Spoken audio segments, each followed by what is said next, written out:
أعوذ بالله من الشيطان الرجيم. بسم الله الرحمن الرحيم. ولقد آتينا موسى وهارون الفرقان وضياء وذكرا للمتقين الذين يخشون ربهم بالغيب وهم من الساعة مشفقون. وهذا ذكر مبارك أنزلناه أفأنتم له منكرون. أعوذ بالله من الشيطان الرجيم. بسم الله الرحمن الرحيم.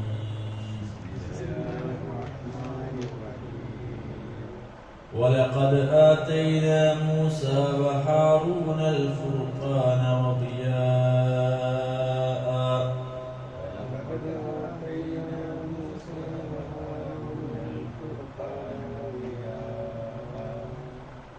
وضياء وذكرا للمتقين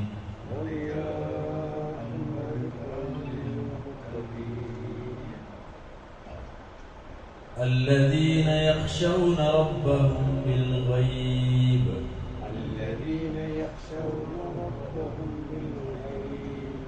وهم من الساعة مشفقون.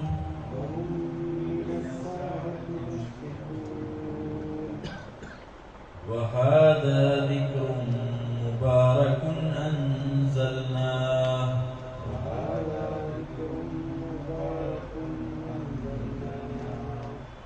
أفأنتم له منكرون.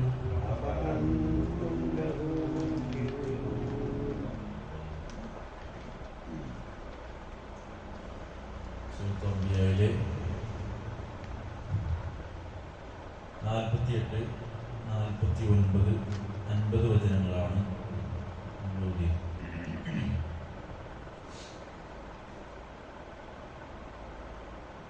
ആദ്യത്തെ ആയത്തിൽ വലഖദ് ആതൈനാ മൂസ വഹാറൂന അൽഫുർഖാന വദിയാഅൻ വദിക്റൻ ലിൽമുത്തഖീൻ. വലഖദ് തീർച്ചയായും,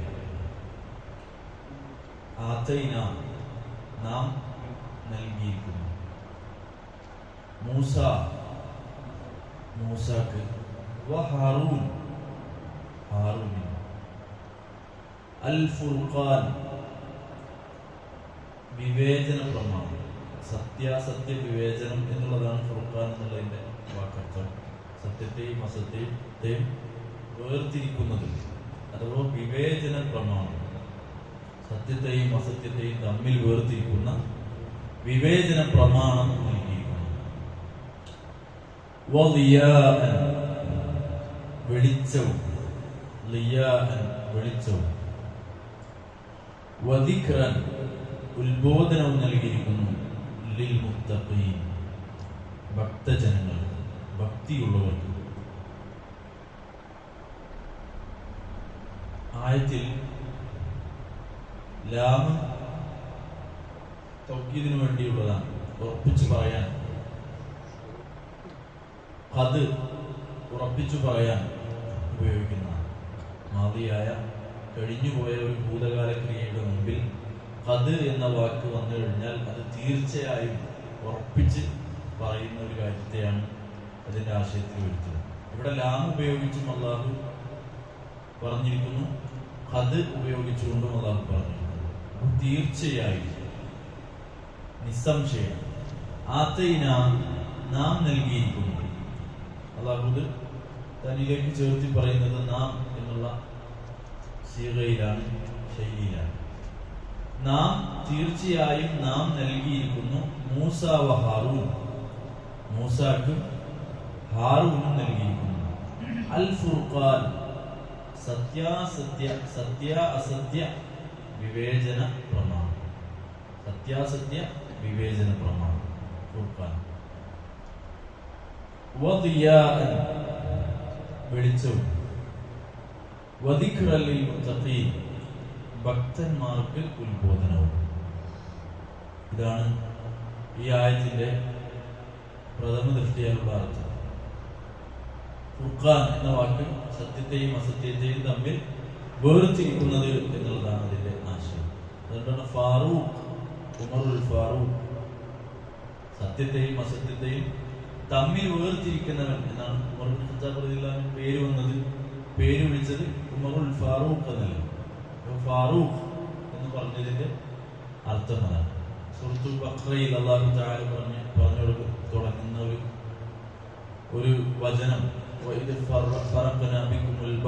നിങ്ങളെയും കൊണ്ട് കടൽ നാം പിളർത്തിയ സന്ദർഭം. അപ്പൊ രണ്ടിനെയും രണ്ടാക്കുക. ഇവിടെ ആശയത്തിൽ സത്യവും അസത്യത്തെയും രണ്ടാക്കി മാറ്റുന്നതാണ്.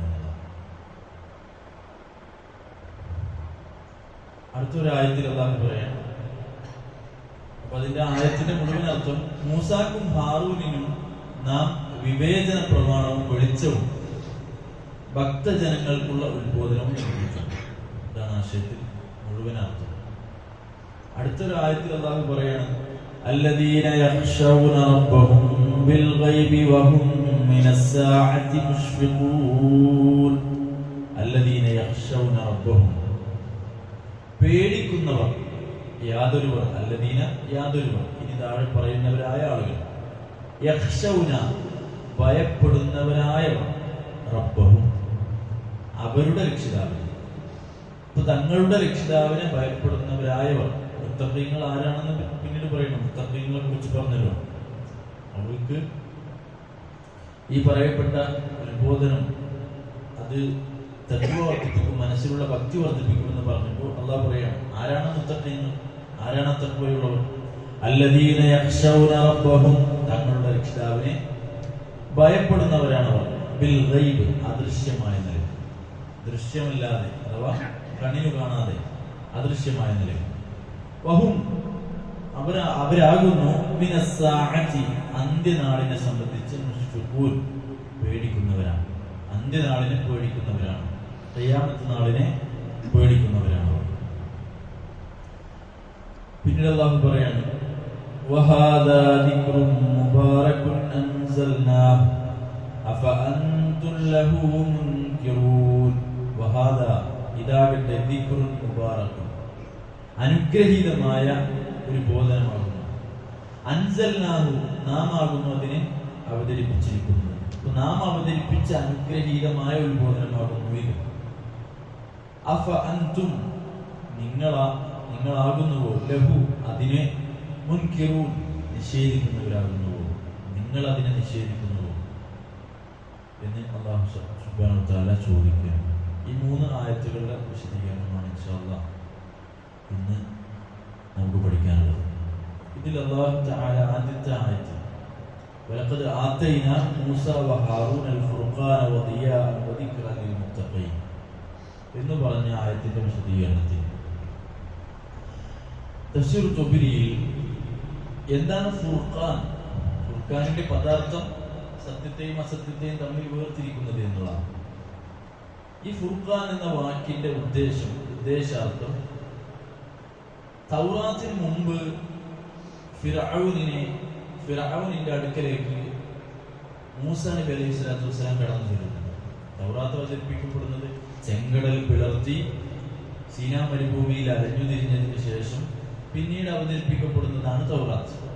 വേദഗ്രന്ഥം പിന്നീടാണ് അവതരിപ്പിക്കപ്പെടുന്നത്. എന്നാൽ ഫിർഔൻ, അതിനു മുമ്പാണ് ഫിർഔനിനെ മൂസാ നബി അലൈഹി സ്വലാത്തു വസ്സലാം കൊട്ടാരത്തിൽ ചെല്ലുന്നതും അതുപോലെ സത്യം വിശദീകരിക്കുന്നതും ഫിർഔനിന്റെ കളിയാക്കലുകളും ഒക്കെ ഉണ്ടാകുന്നത് ഈ തൗറാത്തിന്റെ അവതരണത്തിന് മുമ്പാണ്.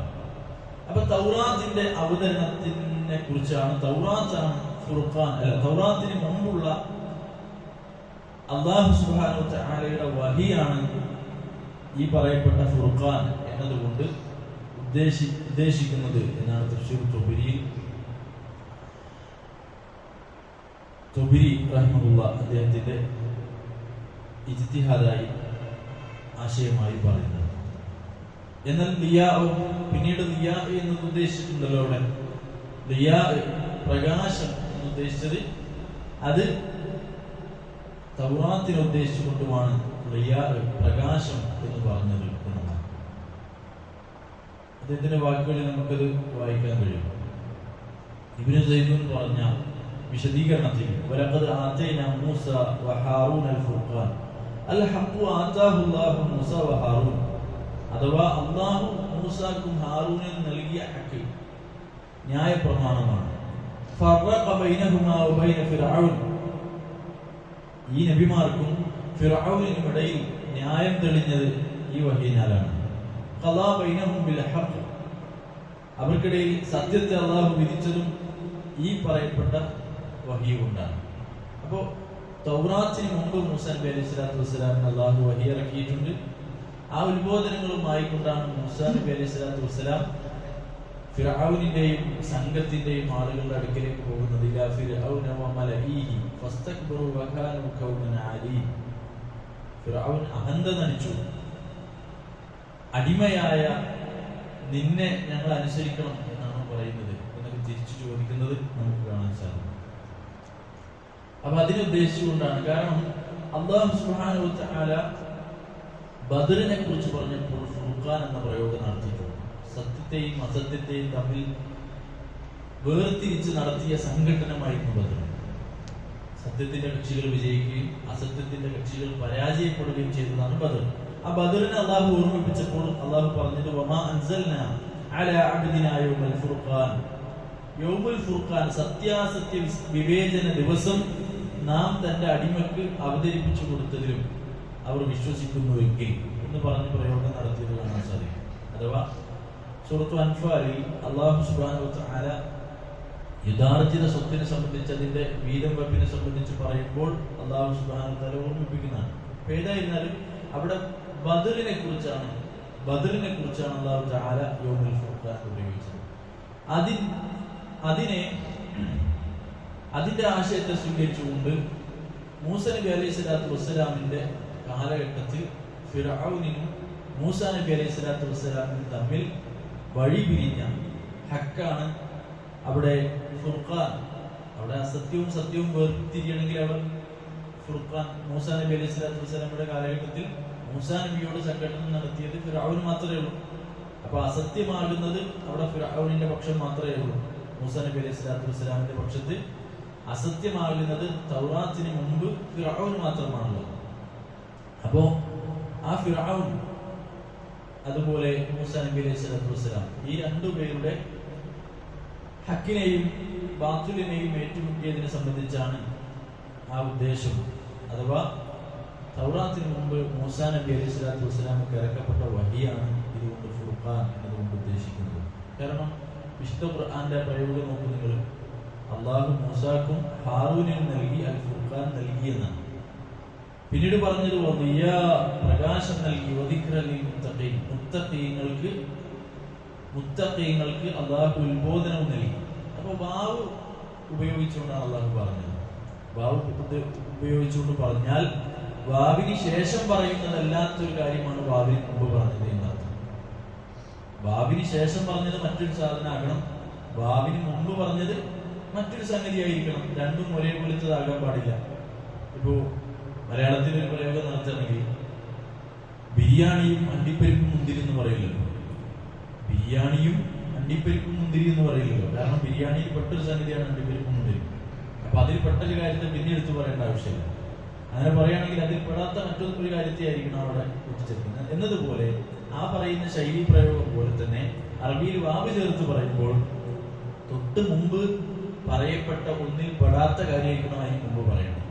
അങ്ങനെ വരുമ്പോൾ മൂസാ നബിയുടെ കാലഘട്ടത്തിലെ മുത്തഖീങ്ങൾ ആരാ? മൂസാ നബിയുടെ അനുയായികളാണ്.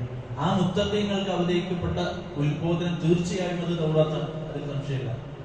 അപ്പൊ പിന്നെ തൊട്ട് മുമ്പ് പറയപ്പെട്ടത് എന്താ? ആ ഫുർഖാൻ എന്താ? ഇതിൽ പെടാത്തൊരു കാര്യവുമാണ്. അത് തീർച്ചയായും സത്യത്തെയും അസത്യത്തെയും തമ്മിൽ വേർതിരിക്കണമെങ്കിൽ അവിടെ ഒരു അസത്യമുള്ളൂ, അത് ഫിർഔനാണ്. അപ്പൊ ഫിർഔനിലേക്ക് ഇറക്കപ്പെട്ട വഹിയാണ് ആ പറഞ്ഞതുകൊണ്ട് ഉദ്ദേശം എന്നതാണ് പണ്ഡിതപക്ഷം. ഫുർഖാൻ ഖുർആനിനെ ഉപയോഗിച്ച് പറയുന്നത് ഇവിടെ പറഞ്ഞ പ്രയോഗത്തിന്റെ അർത്ഥം തൗറാത്തിന് മുമ്പ് ഇറക്കപ്പെട്ടത് എന്നുള്ളതാണ്. തഫ്സീർ തൊബരി അദ്ദേഹത്തിന്റെ അഭിപ്രായം. നാം ഖത്താദയിൽ നിന്ന് ആ പറഞ്ഞത് തൗറാത്ത് തന്നെയാണ് എന്നുള്ള ഉദ്ധരണികൾ കാണാം. അപ്പോൾ എല്ലാമായി വരാം, തൗറാത്തായും വരാം, തൗറാത്തായി കൊണ്ട് അഭിപ്രായം വരാൻ നമ്മൾ വിശദീകരിക്കാതിരിക്കുകയാണ്. ഒന്ന് തൗറാത്ത് എന്നുള്ള അഭിപ്രായം വരാൻ ആകാവുന്നതാണ്. അതുപോലെ തൗറാത്തിന് മുമ്പ് മൂസാ നബി അലൈഹി സ്വലാത്തു വസ്സലാമിന് ഇറക്കപ്പെട്ട പിന്നെ വഹീം ഇതുകൊണ്ട് ഉദ്ദേശം ആകാം, ഏതും വരാവുന്നതാണ്. ഖുർആൻ ഇവിടെ അല്ല, കാരണം ഖുർആനെ കുറിച്ച് ഫുർഖാൻ എന്ന് പ്രയോഗിച്ചിട്ടുണ്ട്. പക്ഷെ ഇവിടെ മൂസാ നബി അലൈഹി സ്വലാത്തു വസ്സലാമുമായി ബന്ധപ്പെട്ട് പറഞ്ഞത് ഇവിടെ അർത്ഥം ഖുർആൻ അല്ല എന്നുള്ളതാണ്. ഫുർഖാൻ എന്ന പ്രയോഗം ഖുർആനെ സംബന്ധിച്ച് അല്ലാഹു സുബ്ഹാനഹു വ തആല നടത്തിയിട്ടുണ്ട്. അപ്പൊ ഒന്നാമത് ഫുർഖാൻ എന്നുള്ളതിന്റെ ആശയത്തെ വിശദീകരിച്ചപ്പോൾ ഇമാം തുബരി പറഞ്ഞത് അത് ഫിർഔനിലേക്ക് മൂസാ നബി കടന്നു പോകുമ്പോൾ ഫിർഔനിന്റെ അടുക്കലേക്ക് അല്ലാഹു സുബ്ഹാനഹു വ തആല ഫിർഔനിലേക്ക് എത്തിച്ചിട്ടുള്ള വഹിയാണ്, അഥവാ തൗറാത്തിന് മുമ്പ് എത്തിച്ചിട്ടുള്ള വഹിയാണ് എന്നുള്ളത്. അതിന് അദ്ദേഹം ഭാഷാപരമായിക്കൊണ്ട് പിടിച്ച തെളിവും അതുപോലെ താബഈ പണ്ഡിതന്മാരിൽ നിന്നും പറഞ്ഞു വെച്ച ഉദ്ധരണികളും റിവായത്തുമാണ് നമ്മൾ പറഞ്ഞത്. അതിന്റെ ന്യായമാണ് നമ്മൾ പറഞ്ഞത്. وهذا القول الذي قاله ابن زيد في ذلك أشبه بظاهر التنزيل وذلك لدخول الواو في الضياء ولو كان الفرقان هو التوراة كما قال من قال لكان التنزيل ولقد أعطينا موسى وهارون الفرقان ضياء. കാരണം അല്ലാഹു സുബ്ഹാനഹു ചില പണ്ഡിതന്മാർക്ക് അത് തൗറാത്താണ് എന്ന അഭിപ്രായം പറഞ്ഞിട്ടുണ്ട്. തൗറാത്ത് ആയിരുന്നുവെങ്കിൽ ഇങ്ങനെയായിരുന്നു പറയേണ്ടിയിരുന്നത്. എങ്ങനെ? വാവിനെ ചേർക്കാതെ, വാവ് കൊണ്ട് രണ്ടിനെയും വേർപെടുത്താത്ത ശൈലി, വാവ് ഉപയോഗിക്കാതെ. വാവ് ഉപയോഗിച്ചു കഴിഞ്ഞാൽ വാവിന് മുമ്പ് പറഞ്ഞതും ശേഷം പറഞ്ഞതും രണ്ടും രണ്ടായി എന്നുള്ളതാണ് അറബി ഭാഷയിൽ പിന്നെ ഭാഷാപരമായിട്ടുള്ള അനുമാനം. അങ്ങനെ വരുമ്പോൾ തൗറാത്ത് ഉദ്ദേശിച്ചിരുന്നെങ്കിൽ അല്ലാഹു സുബ്ഹാനഹു വ തആല ഈ പറയപ്പെട്ട ഫുർഖാനിന്റെ പിന്നെ അഡ്ജക്റ്റീവായി, അതിന്റെ സിഫത്തായിക്കൊണ്ട്, അതിന്റെ വിശേഷണമായിക്കൊണ്ടായിരുന്നു ഇയാൾ പറയേണ്ടത്. എങ്ങനെ?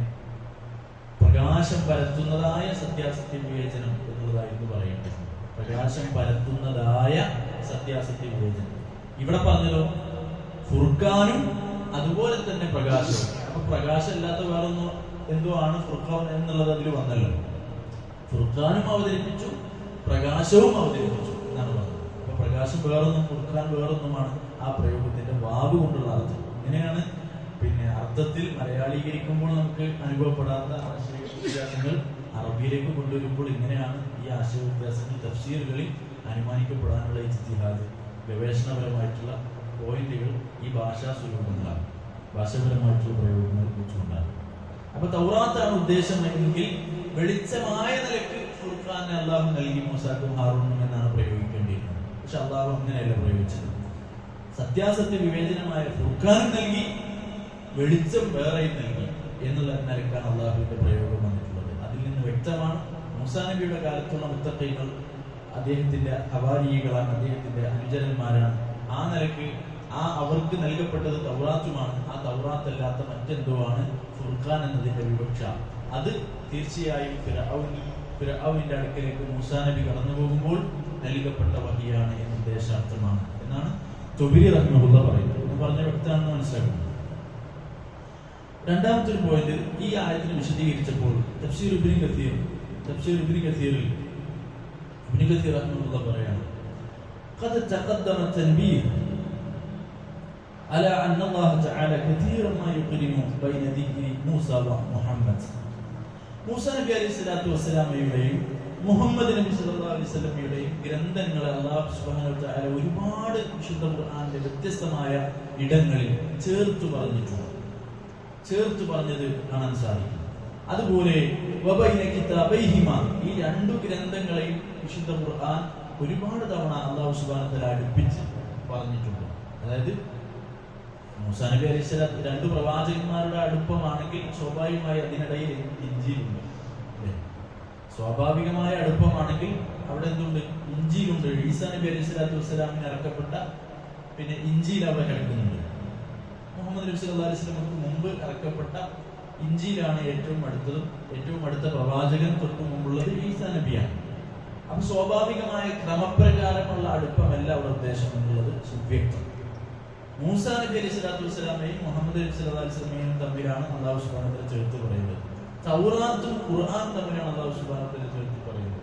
ഈ രണ്ടു ഗ്രന്ഥങ്ങളെയും അല്ലാഹു തആല പ്രത്യേകമായി ഒന്നിടവിട്ട സ്ഥലങ്ങളിലെല്ലാം ചേർത്തി പറഞ്ഞത് പ്രത്യേകം ശ്രദ്ധേയമാണ് എന്നുള്ളതാണ്. ഇപ്പോൾ ഇവിടെ നോക്കി, ഇവിടെ എവിടെയാണ് അല്ലാഹു സുബ്ഹാനഹു വ തആല ഖുർആനെ പരാമർശിച്ചിട്ടുള്ളത്? ഇവിടെ മൂസാ നബി അലൈഹി സ്വലാത്തു വസ്സലാമിന്റെ തൗറാത്തിനെ അല്ലാഹു ദിയാ എന്ന് പ്രയോഗിച്ചുകൊണ്ട് പരാമർശിച്ചു.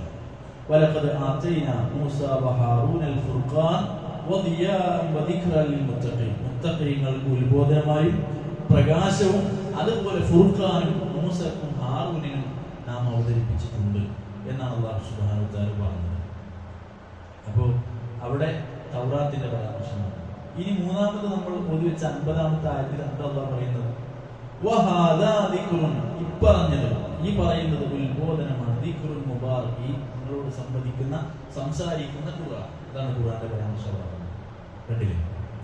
തൊട്ട് ശേഷം ഖുർആനിനെ അല്ലാഹു സുബ്ഹാനഹു വ തആല പറഞ്ഞു. അതാണ് ഇവിടെ നമുക്ക് മൂന്നാമത്തെ ആയത്തിൽ കാണാൻ പറ്റുന്നത്. ആ മുബാറക്കായ ഉത്ബോധനം എന്തിനെ സംബന്ധിച്ചാണ് അല്ലാഹു പറയുന്നത്? ഖുർആനെ കുറിച്ചാണ് പറഞ്ഞത്. അപ്പൊ ഖുർആനിനെയും തൗറാത്തിനെയും അല്ലാഹു സുബ്ഹാനഹു വ തആല ഒരുപാട് ഒന്നിടവിട്ട സ്ഥലങ്ങളിൽ അല്ലാഹു ചേർത്തി പറഞ്ഞിട്ടുണ്ട്. അത് പ്രത്യേകം നമുക്ക് ശ്രദ്ധേയമാണ്. അപ്പൊ അൻതും ലഹു മുൻകിറൂൻ, മക്കക്കാരെ നിങ്ങൾ അതിനെയാണ് നിഷേധിച്ചുകൊണ്ടിരിക്കുന്നത് എന്ന് അവരോട് ചോദ്യശരങ്ങൾ ചെയ്യുകയും വിശുദ്ധ ഖുർആൻ ചെയ്യും. അതിനെയാണ് ഇബ്നു കസീർ റഹ്മത്തുള്ളാഹി വിളിച്ചു പറയുന്നത്. ഇവിടെ നമുക്ക് കാണാൻ കഴിയും, മൂസാ നബി അലൈഹി സ്വലാത്തു വസ്സലാം നമുക്ക് ലഭിച്ച തൗറാത്ത്, ഈ ദിവ്യബോധനം, ഈ തൗറാത്തിൽ പറഞ്ഞ കാര്യങ്ങൾ അറബികൾക്ക് വളരെ പരിചിതമായിരുന്നു എന്നതാണ്. കാരണം അറബികളുടെ കൂടെ ജീവിച്ചിരുന്ന ഒരുപാട് ജൂത ക്രൈസ്തവർ അന്ന് അറേബ്യൻ ഉപദ്വീപിലുണ്ട്. അപ്പോ മൂസാ നബി അലൈഹി സ്വലാത്തു വസ്സലാമിന് നൽകപ്പെട്ട തൗറാത്തിനെ കുറിച്ച് അറബികൾക്ക് വളരെയധികം പരിചയമുള്ളതുമാണ്. അവർ ആകാശ ലോകത്തിൽ നിന്ന് ഇറക്കപ്പെട്ട വേദമാണ് എന്ന് അവർ രണ്ടാം വേദമായിക്കൊണ്ട് അവർ അംഗീകരിച്ച് വിശ്വസിച്ചു പോകുന്നതുമാണ്. അപ്പൊ അത് അറബികൾക്ക് സുവ്യക്തമായി പരിചയമുള്ളതാണ്. അത് ഒരിക്കലും അവർ നിഷേധിക്കുകയില്ല. അത് അറബികൾ നിഷേധിക്കുകയും ചെയ്തിട്ടില്ല. അതുകൊണ്ടാണ് മുഹമ്മദ് നബി സല്ലല്ലാഹു അലൈഹി വസല്ലം തങ്ങളുടെ കാലഘട്ടത്തിൽ തന്നെ എന്തെങ്കിലും പ്രശ്ന പരിഹാരത്തിന് തർക്കമുടലെടുത്താൽ ആ റുഹ്ബാനുകളുടെ അടുക്കലേക്ക്, ഈ പറയപ്പെട്ട പുരോഹിതന്മാരുടെ അടുക്കലേക്ക്, ജൂത ക്രൈസ്തവരുടെ പുരോഹിതന്മാരുടെ അടുക്കലേക്ക്, റബ്ബിമാരുടെ അടുക്കലേക്കാണ് പോയിരുന്നത് എന്നുള്ളതാണ്. ജൂത റബ്ബിമാരുടെ അടുക്കലേക്കാണ് അവർ പോയിരുന്നത് എന്നുള്ളതാണ് നമുക്ക് കാണാൻ സാധിക്കുന്നത്. അപ്പോ അതിനെ അംഗീകരിക്കുന്ന അവർ വിശുദ്ധ ഖുർആനിനെ അവർ നിഷേധിക്കുന്നു എന്നതാണ്. അപ്പൊ ഇത് പരിചയമുള്ള അവർ ഖുർആനെ അംഗീകരിക്കുകയാണ് വേണ്ടത്, ഖുർആനെ സ്വീകരിക്കുകയാണ് വേണ്ടത്. എന്തുകൊണ്ട്? കാരണം ഖുർആനെ കുറിച്ചുള്ള അടയാളങ്ങൾ എന്തിൽ പറഞ്ഞിട്ടുണ്ട്? തൗറാത്തിൽ അല്ലാഹു സുബ്ഹാനഹു വ തആല പറഞ്ഞിട്ടുണ്ട്. ആ തൗറാത്ത് പരിചയമുള്ള വ്യക്തമായി അവർ അറിഞ്ഞിരിക്കെ മുഖവുരയായി നാമകമായി അവർക്ക് പരിചയമുള്ളതായിരിക്കും. ഒരു നിലക്ക് ഖുർആനെ നിഷേധിക്കാൻ വഴിയില്ല. പക്ഷെ അവർ ഖുർആനെ എപ്പോഴും നിഷേധിച്ചുകൊണ്ടിരിക്കുന്നു എന്നുള്ളതാണ് യാഥാർത്ഥ്യം. ശരി, മൂന്നാമതായി നമ്മൾ ഈ ആയത്തിന്റെ വിശദീകരണത്തിൽ മനസ്സിലാക്കേണ്ടത് മറ്റൊരു പക്ഷം പണ്ഡിത അഭിപ്രായം തഫ്സീർ ഖുർത്തുബിയിൽ നമുക്ക് കാണാൻ കഴിയും. ഫുർഖാൻ എന്ന് പറഞ്ഞത് അല്ലാഹു സുബ്ഹാനഹു വ തആല താബീങ്ങളിൽ നിന്ന് ഉദ്ധരിക്കപ്പെട്ട ഈ വായത്തിൽ നമുക്ക് കാണാൻ കഴിയും. എന്താണ് താബീങ്ങളിൽ നിന്ന്? നബിയുടെ സ്വഹാബിമാർക്ക് ശേഷം വന്നവരാണ് താബീകൾ, വലിയ പണ്ഡിതന്മാർ, മഹത്തുക്കൾ. അവരിൽ നിന്ന് ഉദ്ധരിക്കപ്പെട്ടു പറഞ്ഞ റിവായത്തിൽ കാണാൻ സാധിക്കും. ഇത് ഫിർഔനിൽ നിന്നും അല്ലാഹു ഫുർഖാൻ എന്ന പ്രയോഗം എന്താണ്? ദിയാ എന്നുള്ളത് തൗറാത്തിനെ കുറിച്ചുള്ള പ്രയോഗമാണ്. ഫുർഖാൻ എന്ന് പറയപ്പെട്ടത് അല്ലാഹു സുബ്ഹാനഹു വ തആല മൂസാ നബി അലൈഹി സ്വലാത്തു വസ്സലാമിന് ഫിർഔനിന്റെ പക്ഷക്കാരിൽ നിന്ന് നൽകിയ വിജയമാണ് എന്ന് പറഞ്ഞത് കാണാൻ സാധിക്കും. മൂസാ നബി അലൈഹി സ്വലാം സത്യത്തെയും അസത്യത്തെയും അല്ലാഹു വേർതിരിച്ചത് ഫിർഔൻ ജയിച്ചു നിൽക്കുമ്പോഴാണെങ്കിൽ അല്ലാഹു വേർതിരിച്ചിട്ടില്ലല്ലോ. ഫിർഔൻ ഒറ്റ കയ്യാൽ വിജയിച്ചു നിൽക്കുകയാണെങ്കിൽ അവിടെ വേർതിരിച്ചിട്ടില്ല. ആ വേർതിരിവ് അല്ലാഹു സുബ്ഹാനഹു വ തആല അതിശക്തമായി പ്രകടമാക്കിയത് എങ്ങനെയാണ്? നടുക്കടലിൽ ഫിർഔനെയും കൂട്ടരെയും നശിപ്പിക്കുന്ന മട്ടിൽ അല്ലാഹു സുബ്ഹാനഹു വ തആല പാഠമാകുന്ന മട്ടിൽ ഫിർഔനെയും കൂട്ടരെയും വെള്ളം കൊണ്ട് മൂടി വിശ്വാസികളെ രക്ഷപ്പെടുത്തി. അതാണ് സത്യത്തെയും അസത്യത്തെയും അല്ലാഹു സുബ്ഹാനഹു വ തആല വേർതിരിച്ചു. അങ്ങനെ സത്യത്തിന്റെ പക്ഷക്കാർക്ക് വിജയം നൽകി. ഈ വിജയമാണ് ഫുർഖാൻ എന്ന പ്രയോഗം കൊണ്ട് അനർത്ഥമാക്കുന്നത്. ലിയാ എന്ന പ്രകാശം എന്നുള്ളത് കൊണ്ട് ഉദ്ദേശിക്കുന്നത് അത് അല്ലാഹു സുബ്ഹാനഹു വ തആല ലിയാ എന്നതുകൊണ്ട് ഉദ്ദേശിക്കുന്നത് അത് തൗറാത്തിനെയുമാണ് എന്ന് തഫ്സീറുൽ ഖുർത്തുബി അദ്ദേഹം സൂചിപ്പിക്കുന്നത് നമുക്ക് കാണാൻ കഴിയും. ഏതായിരുന്നാലും ഇങ്ങനെ വ്യത്യസ്തമായ തഫ്സീറുകളിൽ വ്യത്യസ്തമായിട്ടുള്ള ഒരു ആശയത്തെക്കുറിച്ച് തന്നെ, ഒരു വാക്കിനെ കുറിച്ച് തന്നെ പല നിലക്ക് അർത്ഥങ്ങൾ സൂചിപ്പിക്കുന്നത് കാണാം. ഇതൊക്കെ വൈരുദ്ധ്യമാണ്. ഇത് വൈരുദ്ധ്യമല്ല ഒരിക്കലും. ഒന്നൊന്നിനെ തോൽപ്പിച്ച് കളയുന്ന, ഒന്നൊന്നിനോട് ഏറ്റുമുട്ടുന്ന ഒരു സംഗതിയല്ല. ഇതൊക്കെ വൈരുദ്ധ്യമാണ്. ഇതൊക്കെയും ഇതിന്റെ ആശയത്തിൽ നിന്ന് കണ്ടെടുക്കാവുന്നതാണ്. കാരണം വിശുദ്ധ ഖുർആനിന്റെ ആശയ വ്യാപ്തി അത് വലുതാണ്.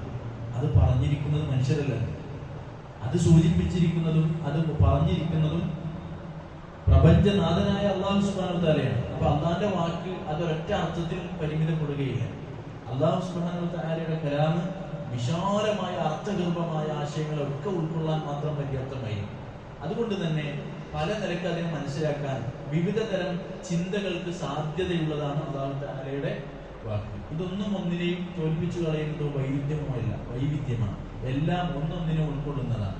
ഏത് നിലയ്ക്ക് മൂസാ നബി അലൈഹി സ്വലാത്തു വസ്സലാമിനും ഹാറൂൻ നബി അലൈഹി സ്വലാത്തു വസ്സലാമിനും തൗറാത്തിന് മുമ്പ് ഇറക്കപ്പെട്ട വഹീ എന്ന് പറഞ്ഞാൽ ആ അർത്ഥം പറഞ്ഞാലും ശരി, പിന്നെ അതുപോലെ അവർക്ക് അള്ളാഹു നൽകിയ ഫിറഔനുമായുള്ള സംഘട്ടനത്തിലെ വിജയമാണ് ഫുർഖാൻ, സത്യാസത്യ വിവേചനം, ആ സംഭവമാണ് അവർക്ക് നൽകിയ വിജയമാണ് എന്ന് പറഞ്ഞാലും ശരി, പിന്നെ ഇനി തൗറാത്ത് തന്നെയാണ് എന്ന് പറഞ്ഞാലും ശരി, അള്ളാഹുവിങ്കിൽ നിന്നുള്ള ദിവ്യബോധനം എന്നുള്ള വളയത്തിൽ ഇതെല്ലാം ഒരുമിച്ച് നിൽക്കും. അള്ളാഹുവിങ്കിൽ നിന്നും നൽകപ്പെട്ട വഹിയാണ് എന്നുള്ള കാര്യത്തിൽ, അള്ളാഹുവിൽ നിന്നും നൽകപ്പെട്ട വിജയമാണ്, സഹായമാണ് എന്നുള്ള കാര്യത്തിൽ ഈ മൂന്നെണ്ണത്തെയും ഒന്നിച്ച് ചേർത്ത് വെക്കാൻ നമുക്ക് സാധിക്കും. അപ്പൊ വൈവിധ്യമാണ്, ഒരിക്കലും ഇഖ്തിലാഫു തളാദ്ദി അല്ല. ഇഖ്തിലാഫു തളാദ്ദി എന്ന് പറഞ്ഞാൽ വൈരുദ്ധ്യത എന്നതാണ്. ഇത് വൈവിധ്യമാണ്. ഇഖ്തിലാഫു തനവ്വുഇയാണ്. ഉസൂൽ തഫ്സീറിന്റെ പഠനത്തിന്റെ അടിസ്ഥാനം പറയുമ്പോൾ പണ്ഡിതന്മാർ അത് പ്രത്യേകമായി നൽകുന്ന നമുക്ക് കാണുന്നു. അത് വൈരുദ്ധ്യമല്ല, വൈവിധ്യമാണ് എന്ന് പറയുന്നത് നമുക്ക് മനസ്സിലാക്കാൻ സാധിക്കും. മറ്റൊന്ന്, ഇനി ഇവിടെ അല്ലാഹു സുബ്ഹാനഹു വ തആല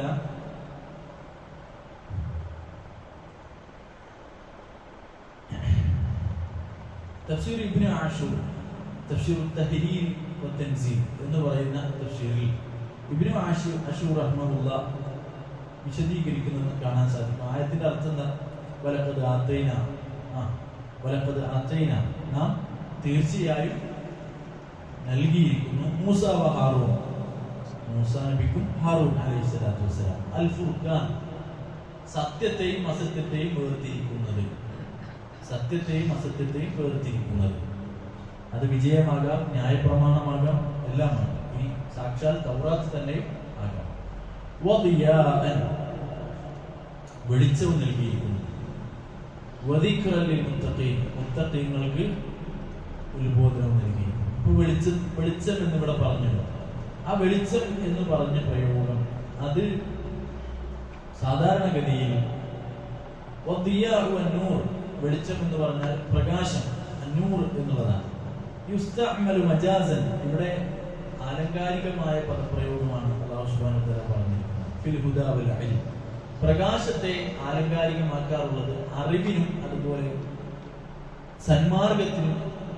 സന്മാർഗത്തിനും അറിവിനും ആലങ്കാരിക പ്രയോഗം നടത്തുമ്പോൾ അല്ലാഹു സുബ്ഹാനഹു വ തആല സാധാരണ അറബികൾ ഉപയോഗിക്കുന്ന പ്രയോഗമാണ് ദിയാ, പ്രകാശം. അപ്പോൾ അല്ലാഹു സുബ്ഹാനഹു വ തആല പ്രകാശം എന്ന് പറഞ്ഞത് അത് ഹുദയെയും അറിവിനെയും സംബന്ധിച്ച് അല്ലാഹു സുബ്ഹാനഹു വ തആല പറഞ്ഞ മജാസിയായ ആലങ്കാരികമായ പദപ്രയോഗമാണ്. വഹുവ ഇസ്തിഅമാലു കസീർ വഹുവൽ മുറാദു ഹുനാ, ഇവിടെയും അല്ലാഹു സുബ്ഹാനഹു വ തആല അതാണ് ഉദ്ദേശിച്ചു പറഞ്ഞത്.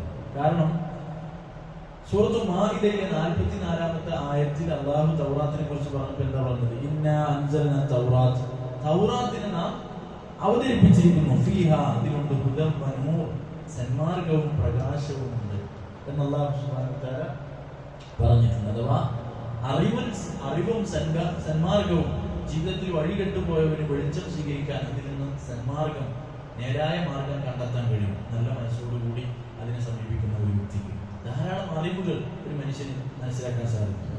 ഇതാണ് ആലങ്കാരികമായി ഈ പറഞ്ഞ പ്രയോഗം. തൗറാത്തിനെ കുറിച്ച് തന്നെ അല്ലാഹു നേരത്തെ നടത്തിയിട്ടുണ്ട്. അതുകൊണ്ട് തന്നെ ആ ആലങ്കാരികമായ പ്രയോഗം സാധാരണ ചോദിപ്പിക്കാറുള്ളത് അറിവിനെയും അതുപോലെ സന്മാർഗത്തെയുമാണ്. അതല്ലാതെ പിന്നെ തൗറാത്ത് തുറന്നാൽ ഒന്നാകെ വെട്ടിത്തിറങ്ങുന്ന ബൾബ് വേണ്ട എന്നുള്ളതല്ല. അപ്പോൾ അതിന്റെ ആശയത്തിലുള്ള അർത്ഥം ആലങ്കാരിക അർത്ഥമാണ്, ആലങ്കാരികമായ പദപ്രയോഗമാണ് ആ പറഞ്ഞത് എന്നതാണ്. ഇനി മറ്റൊന്ന്, ഇവിടെ ഫുർഖാൻ എന്നും ദിയാവ് എന്നീ പ്രയോഗങ്ങളെ പൊതുവൽക്കരിച്ചാണ് അള്ളാഹു പറഞ്ഞത്. അത് പറയുമ്പോൾ അങ്ങനെ ആ ആശയത്തെ അത് മാത്രമായി, ആ പദം മാത്രമായി നിരുപാധികം പൊതുവായി അള്ളാഹു പറയുകയാണ് ചെയ്തത്. എന്നാൽ ദിക്ർ പറഞ്ഞിടത്ത് അള്ളാഹു പ്രത്യേകമാക്കി മുത്തഖീങ്ങൾക്കുള്ള ഉപദേശം എന്ന് പറഞ്ഞു. നേരത്തെ പറഞ്ഞുകൊണ്ട് മുത്തഖീങ്ങൾക്കുള്ള സത്യാസത്യ വിവേചനം, മുത്തഖീങ്ങൾക്കുള്ള ദിയാവ് പ്രകാശം എന്നൊന്നും അങ്ങനെ പറഞ്ഞില്ല. എന്നാൽ മുത്തഖീങ്ങൾ ദിക്ർ പറഞ്ഞപ്പോൾ അല്ലാഹു സുബ്ഹാനഹു വ തആല പ്രത്യേകമായി ഖാസാക്കിക്കൊണ്ട് മുത്തഖീങ്ങൾക്കുള്ള ഉത്ബോധനം എന്ന് പ്രയോഗിച്ചു. അല്ലേ? ആയത്ത് എങ്ങനെയാണ് നമുക്ക്? ആയത്ത് വലഖദ് ആതൈനാ മൂസ വ ഹാറൂന അൽ ഫുർഖാൻ, മൂസാക്കും ഹാറൂനും ഫുർഖാൻ നൽകി, ദിയാ നൽകി. അവിടെ ഒന്നും ചേർത്തി പറയാത്തത് വദിക്രൻ, ദിക്റും നൽകി എന്ന് പറയാമായിരുന്നു. പക്ഷെ അവിടെ മാത്രം ദിക്ർ പറഞ്ഞപ്പോൾ മുത്തഖീങ്ങൾ എന്ന് ചേർത്തി പറഞ്ഞു. മുത്തഖീങ്ങൾക്ക് ഉള്ള ദിക്ർ. അപ്പോ നേരത്തെ പറഞ്ഞ ഫുർഖാൻ മുത്തഖീങ്ങൾക്കുള്ളതല്ലേ, നേരത്തെ പറഞ്ഞ ദിയാ മുത്തഖീങ്ങൾക്കുള്ളതല്ലേ, അതൊക്കെ പൊതുവൽക്കരിച്ച പറഞ്ഞു. സത്യാസത്യ വിവേചനം എന്ന് പൊതുവൽക്കരിച്ചു പറഞ്ഞു. അതുപോലെ ദിയാ എന്ന പ്രകാശം എന്ന് പൊതുവൽക്കരിച്ചു പറഞ്ഞു. എന്നാൽ ദിക്റിനെ പറഞ്ഞപ്പോൾ ഉത്ബോധനമാണ് എന്ന് പറഞ്ഞപ്പോൾ അല്ലാഹു മുത്തഖീങ്ങൾക്ക്, സൂക്ഷ്മത പാലിക്കുന്നവർക്ക് എന്ന് പ്രത്യേകമായി കൊണ്ട് എടുത്തു പറഞ്ഞു എന്നുള്ളതാണ്. അപ്പൊ അതിന്റെ പിന്നിലുള്ള ഒരു ആശയത്തെ എടുത്തു വെക്കുകയാണ് തഫ്സീർ സഅദിയിൽ ഇമാം സഅദി ചെയ്യുന്നത്. ഞാൻ പറയുന്നത് വഖുസ്സ അൽ മുത്തഖീൻ ബിദിക്ർ ലിഅന്നഹും, എന്തുകൊണ്ടാണ് മുത്തഖീങ്ങൾക്ക്, ഭക്തിയുള്ളവർക്ക്, സൂക്ഷ്മത പാലിക്കുന്നവർക്ക് പിന്നെ ഉത്ബോധനം എന്ന് പറഞ്ഞത്? ലിഅന്നഹും മുൻതഫിഊന ബിദാലിക, കാരണം സൂക്ഷ്മത പാലിക്കുന്ന ഒരു വ്യക്തിക്ക് മാത്രമേ അത് ഉപകാരപ്പെടുന്നുള്ളൂ എന്നല്ല. ദിക്റായി മാറുക എന്നുള്ളത് അള്ളാഹുവിന്റെ വഹി, അള്ളാഹുവിന്റെ പ്രമാണങ്ങൾ അത് നിഷേധികൾക്ക് വെറും പിന്നെ കളിയാക്കലുകൾക്കുള്ള ഒരു പരിഹാസപാത്രമായി മാറുന്നുണ്ട്. അല്ലെ? നിഷേധിക്കാത്ത ആളുകൾക്ക്, നിഷേധിക്കുന്ന ആളുകൾക്ക് പിന്നെ ഈ ഖുർആനിൽ ഒരു അമാനുഷ്യതയും കണ്ടെത്താൻ കഴിയുന്നില്ല, ഒരു വെളിച്ചം കാണാൻ കഴിയുന്നില്ല. എന്നാൽ വിശ്വസിച്ച ആളുകൾക്ക് എപ്പാടും വെളിച്ചാണ് അതിൽ കിട്ടുന്നത്. വിശ്വാസികൾക്ക്, ഭക്തന്മാർക്ക് അതിൽ നിന്ന് ഖുർആൻ പാരായണം ചെയ്താൽ പോലും കണ്ണുനീർ വാർക്കാവുന്ന ഭക്തിയാണ് അത് നൽകുന്നത്. വിശ്വസിക്കാത്ത ആളുകളെ സംബന്ധിച്ചിടത്തോളം അത് വെറൊരു പുസ്തകമാണ്, അത് വെറും കഥയാണ്. ഈ അടുത്ത് ഒരു വ്യക്തി സമൂഹ മാധ്യമങ്ങളിലൂടെ പറഞ്ഞത് ഒരു അരവരിയെങ്കിലും കൊള്ളാവുന്നത് എന്നാണ് ചോദിച്ചത്. അല്ലെ? ഒരു അരവരിയെങ്കിലും, ഒരു ലിബറൽ ചിന്താഗതിക്കാരൻ പറഞ്ഞെന്താ, ഒരു അരവരിയെങ്കിലും കൊള്ളാവുന്നത് ഖുർആനിലുണ്ടോ എന്ന് ചോദിച്ചു. ആ വ്യക്തി ഖുർആനെ വായിച്ചിട്ടില്ല എന്ന് എന്തുമാത്രം സ്പഷ്ടമാണ്, എന്തുമാത്രം വ്യക്തമാണ്. ഖുർആനെ കുറിച്ചിട്ട് അയാൾ ഒരു നിലക്കും വായിച്ചിട്ടില്ല, അറിഞ്ഞിട്ടില്ല എന്നുള്ളതാണ് അതിന് മനസ്സിലാക്കാൻ സാധിക്കുന്നത്. അപ്പോ ഖുർആൻ ദിക്റായി മാറുന്നത് തഖ്വയുള്ളവർക്കാണ്, ഹൃദയം നന്നായവർക്ക് മാത്രമേ അതിൽ നിന്ന് വെളിച്ചം കിട്ടുള്ളൂ. ലിഅന്നഹും മുൻതഫിഊന ബിദാലിക ഇൽമൻ വഅമലൻ, ഏത് നിലക്ക്? അറിവ് സ്വീകരിച്ചുകൊണ്ടും, വഅമലൻ അതുപോലെ പ്രവൃത്തി പദത്തിൽ എടുത്തു വെച്ചും. ദിക്ർ, ഉത്ബോധനം, ആ തൗറാത്തായിരുന്നാലും വിശുദ്ധ ഖുർആനായിരുന്നാലും വേദവാക്യങ്ങളായിരുന്നാലും അത് ഉപകാരപ്പെടുന്നത് തഖ്വയുള്ളവർക്ക് മാത്രമേ അത് ഉപകാരപ്പെടുള്ളൂ. തഖ്വ ഇല്ലാതെ അതിനെ സമീപിക്കുന്നവർക്ക് ആ ഭക്തി കിട്ടുകയില്ല എന്നാണ് പറഞ്ഞത് എന്നല്ല. ഇനി മറ്റൊന്ന് അല്ലാഹു സുബ്ഹാനഹു വ തആല പറഞ്ഞത് പിന്നീട് തഖ്വയുള്ളവർ ആരാണെന്ന് വിശദീകരിക്കാൻ. ആരാന്ന് വിശദീകരിച്ചപ്പോൾ അല്ലാഹു സുബ്ഹാനഹു വ തആല പറഞ്ഞതാ, അല്ലാഹു തആല പറയാണ് അല്ലദീന യഖ്ശൗന റബ്ബഹും ബിൽ ഗൈബ്, അദൃശ്യമായ നിലയ്ക്ക് അല്ലാഹുവിനെ ഭയപ്പെടുന്നവർ, അദൃശ്യമായ നിലയ്ക്ക്, കാണാത്ത നിലയ്ക്ക് അല്ലാഹുവിനെ പേടിക്കുന്ന ആളുകൾ എന്ന് അല്ലാഹു സുബ്ഹാനഹു വ തആല പറയാം. ഒന്ന് ആലോചിച്ചു, ഇവിടെ പേടിക്കുന്നവർ എന്ന് പറഞ്ഞാൽ മതിയല്ലോ, എന്നാൽ കാണാത്ത നിലയ്ക്ക്, ഗൈബിയായി, അദൃശ്യമായ നിലയ്ക്ക് എന്ന് പറഞ്ഞത്, ആ അദൃശ്യമായി പിന്നെ അല്ലാഹുവിനെ ഭയപ്പെടുന്നു എന്ന് പറഞ്ഞത് അത് ചില്ലറ പ്രയോഗമല്ല. കാരണം അവരുടെ അദൃശ്യം, കണ്ണിന് കാണാതെ ആളുകൾ, ആളുകൾ അവരെ നോക്കി കാണാതിരിക്കുന്ന സമയത്താണ് അവർ അല്ലാഹുവിനെ എന്ത് ചെയ്യുന്നത്? പേടിക്കുന്നത്. മാത്രവുമല്ല, ഈ പടച്ച റബ്ബിനെ അവർ കാണുന്നുമില്ല, മറഞ്ഞ നിലക്കാണ് അല്ലാഹു സുബ്ഹാനഹു വ തആല അവർ അറിയാണ്. ഈ പ്രപഞ്ചത്തിലെ തെളിവുകൾ കൊണ്ട്, ഈ പ്രപഞ്ചത്തിന്റെ സൃഷ്ടിപ്പ് കൊണ്ട് ആ ഖാദിറായ അല്ലാഹുവിന്റെ കഴിവിനെയും അറിവിനെയും അവർ മനസ്സിലാക്കണം. എന്നിട്ട് ആ അറിവിൽ നിന്നുകൊണ്ട് അല്ലാഹു സുബ്ഹാനഹു വ തആല ഭയപ്പെടുകയാണെന്നുള്ള ആ അറിവിൽ, അവർ മനസ്സിലാക്കി വെച്ച അറിവിൽ നിന്നുകൊണ്ടാണ് പടച്ചവനെ അവർ പേടിക്കുന്നത്. അത് കാണാതെ ആവുമ്പോഴാണ്. അള്ളാഹിനെ നേരിട്ട് കണ്ടിട്ടാണെങ്കിൽ അത് പരീക്ഷണമാവുന്നില്ല അല്ലേ? അള്ളാഹിനെ നേരിട്ട് കാണുകയാണെങ്കിൽ ഒരു അടിമ ഏത് വ്യക്തിയും ചെയ്യുന്നത് പരീക്ഷണമല്ലല്ലോ. അപ്പം പരീക്ഷണം ആകുന്നത് എപ്പോഴാണ്? ഗൈബിയായ നിലയ്ക്ക് ഭയപ്പെടുമ്പോഴാണ്. അപ്പോഴാണ് അതൊരു ടാസ്കായി മാറുന്നത്. അപ്പോഴാണ് അള്ളാഹെ സൂക്ഷിക്കോ ഇല്ലേ എന്നുള്ളത് ആ വ്യക്തിക്ക് ഉള്ളിൽ ബോധം ഉണ്ടെങ്കിൽ ആ ബോധത്തിന്റെ അടിസ്ഥാനത്തിൽ അയാൾ തെറ്റിൽ നിന്ന് മാറി നിൽക്കുന്നോ ഇല്ലേ എന്നുള്ളത് പരീക്ഷണമായി മാറുന്നത് അള്ളാഹുവിനെ കാണാതിരിക്കുമ്പോഴാണ്, അർച്ചനം കാണാതിരിക്കുമ്പോഴാണ്. അപ്പൊ ആളുകളുടെ കണ്ണിൽ നിന്ന് മറഞ്ഞാൽ പോലും, ആളുകൾ കാണുന്നില്ലെങ്കിൽ പോലും ആ സമയത്ത് അവർ പടച്ചറപ്പിനെ ഭയപ്പെടുമെങ്കിൽ ആളുകൾ കാണുമ്പോൾ ഏതായാലും ഭയപ്പെടില്ല. അതുകൊണ്ടാണ് അദൃശ്യമായ നിലയ്ക്ക് അള്ളാഹിനെ പേടിക്കുന്നത് എന്ന് പറഞ്ഞത്. ആളുകളുടെ കണ്ണിൽ കാണാത്ത സമയത്ത് അള്ളാഹിനെ പേടിക്കുന്നവന് പിന്നെ ആളുകളുടെ കണ്ണിൽ ആളുകൾ കാണുന്നുണ്ടെങ്കിൽ പേടിക്കാതിരിക്കും. ഏതായാലും അള്ളാഹിനെ ഭയപ്പെടും. ജനങ്ങളുടെ കണ്ണിൽ നിന്ന് ഒഴിയുന്ന ഒറ്റപ്പെടുന്ന സമയത്ത് പോലും അള്ളാഹിനെ സൂക്ഷിക്കുന്ന വ്യക്തിയാണ് എങ്കിൽ ജനങ്ങളുടെ കണ്ണിൽ എല്ലാവരും നോക്കിക്കുമ്പോൾ അയാൾ തെറ്റിലേക്ക് പോകും, ഒരിക്കലും പോകില്ല. അപ്പൊ അദൃശ്യം പറഞ്ഞതിലൂടെ ദൃശ്യത്തെയും അവിടെ പരാമർശിക്കപ്പെട്ടതുപോലെയായി, പറഞ്ഞതുപോലെയായി എന്നുള്ളത്. ഉമർ ബിൻ ഖത്താബ് റളിയല്ലാഹു അൻഹു അദ്ദേഹത്തെ സംബന്ധിച്ച് അബൂബക്കർ സിദ്ദീഖ് റളിയല്ലാഹു അൻഹു മരണത്തിന്റെ വഫാത്തിന്റെ പോലെ ഉമർ റളിയല്ലാഹു തങ്ങളാണ് അടുത്ത ഖലീഫ, അടുത്ത രാജാവ്. അപ്പോ അബൂബക്കർ സിദ്ദീഖ് റളിയല്ലാഹു അൻഹു മനസ്സിലുള്ള ആഗ്രഹവും സ്വർഗം കണ്ട് സന്തോഷ വാർത്ത അറിയിക്കപ്പെട്ട ആളുകളാണ് പിന്നെ ഭരണകാര്യത്തിന് ഉള്ള ബോഡിയിലുള്ളത്. കാരണം അവരെ സംബന്ധിച്ചാണ് അത്രയും വിശ്വസിക്കാവുന്നത്. അവരെ സംബന്ധിച്ച് അള്ളാഹു സർട്ടിഫിക്കറ്റ് നൽകിയതാണ്. അപ്പൊ അതുകൊണ്ട് അവരാണ് ഏറ്റവും ഉത്തമം.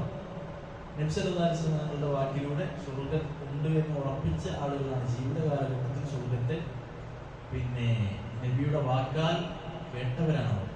അതുകൊണ്ട് തന്നെ അബൂബക്കർ സിദ്ദീഖ് റളിയല്ലാഹു അൻഹു മനസ്സിലുള്ള ആഗ്രഹവും ഉമർ ബിൻ ഖത്താബ് റളിയല്ലാഹു അൻഹു ഭരണാധികാരിയാക്കുന്നതാണ്. ആ സമയത്ത് ഉസ്മാൻ ബിൻ അഫ്ഫാൻ റളിയല്ലാഹു അൻഹു അബൂബക്കർ സിദ്ദീഖ് റളിയല്ലാഹു അൻഹു മരണരംഗമാണ്.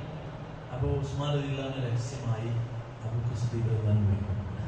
എന്നിട്ട് ഉസ്മാൻ റളിയല്ലാഹു അൻഹുവിനോടാണ് ചോദിക്കുന്നത്, എന്റെ മനസ്സിലുള്ള ആഗ്രഹം അബൂ ഉമറിനെ ഖലീഫയാക്കണം എന്നുള്ളതാണ്. അങ്ങയുടെ അഭിപ്രായം എന്താണ് എന്ന് ചർച്ച ചെയ്യുകയും ലോകത്തിന്റെ അവസ്ഥയിൽ അദ്ദേഹത്തിന്റെ മരണത്തെക്കുറിച്ച് ബോധ്യമാകുന്ന ഒരു ഘട്ടത്തിൽ അപ്പോ ഉസ്മാൻ ബിൻ അഫ്ഫാൻ റളിയല്ലാഹു അൻഹു പറയുന്ന വാക്കെന്തായിരുന്നു? അല്ലാഹു സത്യം, അന്ന സരീറതഹു ഖൈറുൻ മിൻ അലാനിയതി, ഉമറിന്റെ രഹസ്യ ജീവിതം പരസ്യ ജീവിതത്തെക്കാളും ഉത്തമമാണ്. ആളുകളുടെ കണ്ണിൽ കാണുന്ന ജീവിതം ഉമറിന്റെ പരസ്യ ജീവിതമാണല്ലോ, ആളുകൾ നോക്കി കാണുന്ന ജീവിതം. അതിനേക്കാൾ ഉത്തമമാണ് ഉമർ ഒറ്റക്കാവുമ്പോൾ ഉമറിനെ ആരും കാണാതിരിക്കുമ്പോഴുള്ള ജീവിതം. പരസ്യമായി അദ്ദേഹത്തെ കാണുന്ന സമയത്തേക്കാളും ഭക്തിയാർന്നതാണ്, അള്ളാഹുവിലേക്ക് സൂക്ഷ്മതയുള്ളതാണ് എന്നതാണ്. ആലോചിച്ചു, നബി സല്ലല്ലാഹു അലൈഹി വസല്ലം തങ്ങളുടെ സദസ്സിലേക്ക് നബി സ്ത്രീകൾക്ക് ക്ലാസ് എടുത്തുകൊണ്ടിരിക്കുകയാണ്. ആ സമയത്ത് ഉമർ ബിൻ ഖത്താബ് റളിയല്ലാഹു അൻഹു അനുവാദം ചോദിച്ചു വരികയാണ്. ഉമർ ബിൻ ഖത്താബ് റളിയല്ലാഹു അൻഹു അനുവാദത്തിന്റെ ശബ്ദം കേട്ടപ്പോൾ സ്ത്രീകൾ മുഴുവൻ ഒന്നുകൂടി അവരുടെ പിന്നെ വസ്ത്രങ്ങളും ഒക്കെ ശരിയാക്കാൻ തുടങ്ങി. ആ ശബ്ദം ഉമർ ബിൻ ഖത്താബ് റളിയല്ലാഹു അൻഹു ആ ഗാംഭീര്യമുള്ള ശബ്ദം, ഉമർ അനുവാദം ചോദിക്കുന്നു എന്ന പേര് കേട്ടപ്പോൾ ആ സംസാരത്തിൽ നിന്ന് പോലും സ്ത്രീകൾ എന്ത് ചെയ്യാൻ തുടങ്ങി? നബിയുടെ സദസ്സിൽ പിന്നെ അവരുടെ പിന്നെ വസ്ത്രങ്ങളൊക്കെ ഒന്നുകൂടി, അത് ശരി തന്നെയാണ്, നബിയുടെ മുമ്പിൽ അവർ മോശമായിട്ടല്ല ഇരിക്കുന്നത് എങ്കിൽ പോലും അദ്ദേഹത്തോടുള്ള അദ്ദേഹത്തിന്റെ പിന്നെ ആ ഒരു വ്യക്തിപ്രഭാവത്തിനോടുള്ള ആ ഒരു ഗാംഭീര്യത്തിൽ നിന്നുകൊണ്ട് സ്ത്രീകൾ ഒന്നുകൂടി പിന്നെ സശ്രദ്ധം അവരുടെ ശരീരത്തിലേക്കും വസ്ത്രത്തിലേക്കും ഒന്ന് ശരിയാക്കി. നബി സല്ലല്ലാഹു അലൈഹി വസല്ലം അത് ഉച്ചരിച്ചു. ആ സമയത്ത് ഉമർ ബിൻ ഖത്താബ് റളിയല്ലാഹു അൻഹു കുപിതനായിക്കൊണ്ട് പറഞ്ഞത്, നിങ്ങൾക്ക് നാശം, അള്ളാഹുവിന്റെ പ്രവാചകന് കൊടുക്കാത്തവരെയാണ് നിങ്ങൾ എനിക്ക് തരുന്നത് എന്ന് പറഞ്ഞിട്ട് ഉമർ റളിയല്ലാഹു അൻഹു ആ സദസ്സിൽ പ്രതികരിക്കുന്നു. അപ്പോൾ റസൂലുള്ളാഹി സ്വല്ലല്ലാഹു അലൈഹി വസല്ലം അദ്ദേഹത്തെ സമാധാനിപ്പിച്ച് പറഞ്ഞത്, ഉമർ, താങ്കൾ ഒരു വഴിയിൽ പ്രവേശിച്ചാൽ പിശാച് പോലും അവിടുന്ന് മാറിപ്പോകും.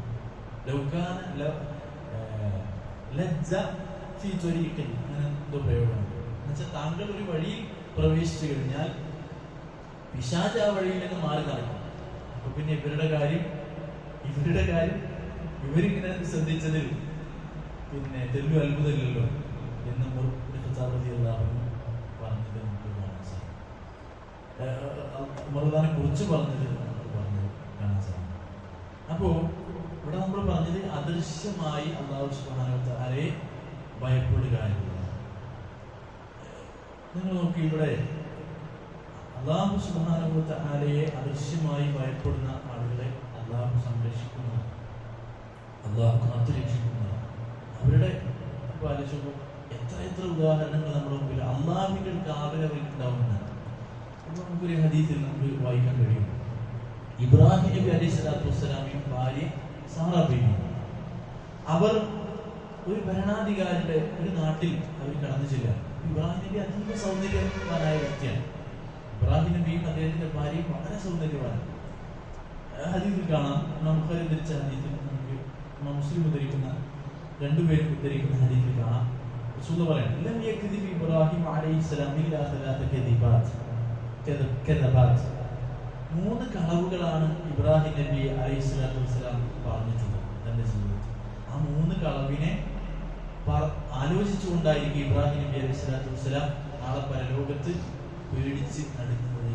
മഹ്ശറിന്റെ സമയത്ത് ഉമ്മത്തികൾ ഓരോ പ്രവാചകന്മാരിലേക്കും നടന്നെടുക്കുമ്പോൾ റസൂൽ പറഞ്ഞില്ലേ, 40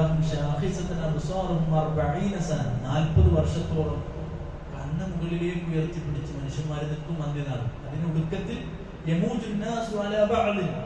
ചില കൂട്ടം ആളുകൾ ചില കൂട്ടം ആളുകളിലേക്ക് ഇരച്ചു കയറുന്ന മുഴുവൻ മനുഷ്യരിൽ ഒരു കൂട്ടം മറ്റൊരു മനുഷ്യരിലെ കൂട്ടത്തിലേക്ക് ഇരച്ചു കയറും. ആ കാത്തുനിൽപ്പിന്റെ അറുതിയാണ്. പിന്നീട് ആ കാത്തുനിൽപ്പിന്റെ അറുതി വരുത്തുന്നത് പ്രവാചകന്മാരിലേക്ക് പോയിട്ടുണ്ടാകും. അന്ന് ശുപാർശ പറയാൻ അവർ മനുഷ്യരിൽ ഏറ്റവും ദൂതന്മാരാണ്. ഏറ്റവും അള്ളാഹുവിന്റെ അടുക്കൽ എന്തെങ്കിലും സംസാരിക്കാൻ കഴിയുമെങ്കിൽ സംസാരിക്കാം. ആ നിലയ്ക്ക് ഓരോ പ്രവാചകന്മാരിലേക്ക് മാറിപ്പോകുമ്പോൾ ഇബ്രാഹിം നബി അലൈഹി സ്വലാത്തു വസ്സലാമിന്റെ അടുക്കലേക്ക് പോകുമ്പോൾ ഇബ്രാഹിം നബി അള്ളാഹുവിലേക്ക് ശുപാർശ പറയാതിരിക്കാനുള്ള ന്യായം എന്താ? ഇബ്രാഹിം നബി പറഞ്ഞ, എന്റെ ജീവിതത്തിൽ ഞാൻ പറഞ്ഞ 3 കളവുകളാണ്. അതിനെ ആലോചിച്ചുള്ള പേടിയിലാണ്, നടുക്കത്തിലാണ് ഞാൻ. അതിന്റെ വിഷയത്തിൽ അള്ളാഹുവിന്റെ അടുക്കൽ എന്ത് പറയുന്നുള്ള മനസ്സമാധാനക്കേടിലാണ് ഞാൻ. അതുകൊണ്ട് തന്നെ ഞാൻ ഒരിക്കല്ല എന്നാണ് ഇബ്രാഹിം നബി പറയുന്നത്. ആ കളവുകൾ യഥാർത്ഥത്തിൽ കളവുകളല്ലതാണ്. അറബി ഭാഷയിൽ തൗരിയത്ത് എന്നാണ് അതിന് പറയുന്നത്. തൗരിയത്ത് എന്ന് പറഞ്ഞാൽ കേൾക്കുന്നവന് ഒരാശയം തോന്നും, എന്നാൽ ഇത് പറയുന്നവന്റെ മനസ്സിൽ മറ്റൊരർത്ഥത്തിലുമായിരിക്കും പറഞ്ഞിരിക്കും. സാക്ഷാൽ കളവാണെന്ന് ചോദിച്ചാൽ കളവില്ല. സാക്ഷാൽ കളവാണ്. ഇബ്രാഹിം നബി സാക്ഷാൽ കളവാണോ പറഞ്ഞിരിക്കുന്നത്? അല്ല. എന്നാൽ കേട്ടുകഴിഞ്ഞ ഒരാൾക്ക് തെറ്റിദ്ധാരണ ഉണ്ടാക്കുന്ന സംസാരം. ഇപ്പോ ഖുർആൻ സൃഷ്ടിയാണോ സൃഷ്ടിയല്ലേ എന്നുള്ള തർക്കം നടത്തുമ്പോൾ ഭരണാധികാരികൾ അതിക്രൂരന്മാരാണ്. ചില പണ്ഡിതന്മാരൊക്കെ പറഞ്ഞത്, പിന്നെ ഖുർആൻ സൃഷ്ടിയാണോ സൃഷ്ടിയല്ലയോ എന്ന് പറയുകയാണെങ്കിൽ സൃഷ്ടിയല്ല എന്ന് പറഞ്ഞു കഴിഞ്ഞാൽ തല വെട്ടികളയും. അതാണ് പറയുന്നത്. അപ്പം പണ്ഡിതന്മാരുടെ ചരിത്രത്തിൽ കാണാം, അവർ കൈകൾ വിരൽ പിടിച്ചിട്ട് പറഞ്ഞു, ഖുർആൻ എന്നല്ല, ഖുർആൻ, സബൂർ, തൗറാത്ത്, ഇഞ്ചീൽ ഇവയെല്ലാം ഇതൊക്കെ സൃഷ്ടിയാണ്. ഖുർആൻ മാത്രമല്ല, ഇതൊക്കെ സൃഷ്ടിയാണ്. ഇതൊക്കെ എന്ന് പറഞ്ഞിട്ട് അവർ വിരലുകൾ ഉദ്ദേശിച്ചുകൊണ്ട്, ഇതൊക്കെ എന്ന് പറഞ്ഞത് ഈ വിരലുകൾ എണ്ണിക്കൊണ്ട് ഈ വിരലുകളെ കുറിച്ചാണ് ഇതൊക്കെ സൃഷ്ടിയാണെന്ന് പറഞ്ഞത്. എന്നാൽ വിശുദ്ധ വേദങ്ങളെ കുറിച്ചിട്ടല്ല. എന്നാൽ കേൾക്കുന്നവന് തോന്നുന്നത് എന്താ? കേൾക്കുന്നവരുടെ മനസ്സിൽ തോന്നുന്നത് അത് പ്രമാണങ്ങളെ വേദവാക്യങ്ങളെ കുറിച്ച് അത് സൃഷ്ടിയാണ് എന്നാണ് പറഞ്ഞത്. എന്നാൽ ഇതിങ്ങനെ എണ്ണിട്ട് ഇതൊന്നും സൃഷ്ടിയല്ല എന്ന് പറഞ്ഞിട്ട് ഈ വിരലുകൾ സൃഷ്ടിയല്ല എന്നുള്ളതാണ് അവരുടെ മനസ്സിൽ അവരാശയം കുറിച്ചത്. അപ്പൊ സാക്ഷാൽ കളവാണ് ഇബ്രാഹിം നബി പറഞ്ഞത്? സാക്ഷാൽ കളവല്ല. എന്നാൽ കേൾക്കുന്നവനെ തെറ്റിദ്ധരിപ്പിക്കുന്ന രൂപത്തിലുള്ള, അതിന് തൗരിയത്ത് എന്ന് പറയുന്നത്. അറബി ഭാഷയിൽ ഒരു ബലാഗിയായിട്ടുള്ള അറബി ഭാഷയുടെ ഭാഷാ സൗന്ദര്യത്തെ പറയുമ്പോൾ പറയുന്ന ഒരു വാക്കാണ് തൗരിയത്ത് എന്നുള്ള പ്രയോഗം. ബലാഗ് പറയുമ്പോൾ അറബി സാഹിത്യത്തിലുള്ളതാണ്. ശരി, ആ പറഞ്ഞ 3 കാര്യങ്ങൾ ആലോചിച്ചുകൊണ്ട് ഇബ്രാഹിം നബി അലൈഹി സ്വലാത്തു വസ്സലാം 3 കാര്യങ്ങൾ അങ്ങനെ പറഞ്ഞിട്ടുണ്ട്. കളവിനെ ആളുകൾക്ക് തോന്നിക്കുന്ന രൂപത്തിലുള്ള തെറ്റിദ്ധരിപ്പിക്കുന്ന 3 വാക്കുകൾ. ആ 3 വാക്കുകൾ ആലോചിച്ചിട്ടായിരിക്കും ഇബ്രാഹിം നബി പരലോകത്ത് നെടുവേർപ്പെടുന്നത്. അപ്പോ റസൂൽ പറയാണ്, ആ 3 കാര്യങ്ങൾ എന്താ? ഇന്നീ സഖീം, ഞാൻ രോഗിയാണെന്ന് പറഞ്ഞു. ഉത്സവത്തിന് ഇബ്രാഹിം നബിയെ കൊണ്ടുപോകാൻ ഇബ്രാഹിം നബി അലൈഹി സ്വലാത്തു വസ്സലാമിനെ നാട്ടുകാർ വിളിച്ചുകൊണ്ടുപോകുമ്പോൾ ഇബ്രാഹിം നബി എന്താ പറഞ്ഞത്? ഇന്നീ സഖീം, ഞാൻ രോഗിയാണെന്ന് പറഞ്ഞു. ആ രോഗിയാണെന്ന് ഇബ്രാഹിം നബി പറയുമ്പോൾ ഇബ്രാഹിം നബിയുടെ മനസ്സെന്താ? ഞാൻ നിങ്ങളുടെ പ്രവൃത്തിയിൽ മനസ്സ് ദുർബലപ്പെട്ട് രോഗിയായിക്കൊണ്ടിരിക്കുകയാണ്. അല്ലാതെ ശരീരത്തിന്റെ രോഗമല്ല, മനസ്സിന്റെ രോഗമാണ്. അദ്ദേഹത്തിന്റെ മനസ്സിൽ ഉറച്ചു പറഞ്ഞു. 2 ബൽ ഫഅലഹു കബീറുഹും, സൂറത്ത് അംബിയാവിന്റെ നേരത്തെ പറഞ്ഞ സോഫാത്തിന്റെ 89-ാമത്തെ ആയത്താണ്. മറ്റൊരു ആയത്ത് സൂറത്ത് അംബിയാവിന്റെ 63-ാമത്തെ ആയത്താണ്, ഇനി വരാനിരിക്കുന്ന ആയത്താണ്. ബൽ ഫഅലഹു കബീറുഹും, അവര് അത് ഞാൻ ചെയ്തത് എന്ന്, അവരിലെ ഏറ്റവും കേമനായിട്ടുള്ള ഏറ്റവും മൂത്തവനായിട്ടുള്ളത് ചെയ്തത്. ഇതിനെ കുറിച്ചാണ് പറഞ്ഞത്. ഈ വിഗ്രഹങ്ങളൊക്കെ ഇരിക്കുന്ന സദസ്സിൽ ബാക്കിയൊക്കെ തവിട് പൊടിയാക്കിയിട്ടുണ്ട്. ഏറ്റവും കേമന്റെ പുറത്ത് എന്ത് ചെയ്തു? ആ കോടാലി തൂക്കിയിട്ടു. അപ്പൊ ആളുകൾ ചോദിച്ചു, നീയാണോ ഇബ്രാഹിം അത് ചെയ്തത്? അപ്പോ ഇബ്രാഹിം നബി തിരുത്തി, നിങ്ങളല്ലേ പറഞ്ഞത് ഏറ്റവും കൂടുതൽ ശക്തിയുള്ളത് ഈ വിഗ്രഹത്തിനാണെന്നുള്ളത്. അപ്പൊ പിന്നെ ഈ മൂത്തവനായിരിക്കും, ഏറ്റവും ശക്തിയുള്ളവനാണല്ലോ പിന്നെ ചെയ്യാൻ കഴിയുക. അപ്പോൾ ഏറ്റവും ശക്തിയുള്ളവനായിരിക്കും പിന്നെ സ്വാഭാവികമായും അത് ചെയ്യേണ്ടിയിരിക്കുന്നത് എന്നുള്ളതാണ് പ്രതികരിച്ച കാര്യം. മറ്റൊന്ന്, മൂന്നാമത് ഇബ്രാഹിം നബി അലൈഹി സ്വലാത്തു വസ്സലാം പറഞ്ഞു വെച്ചത്,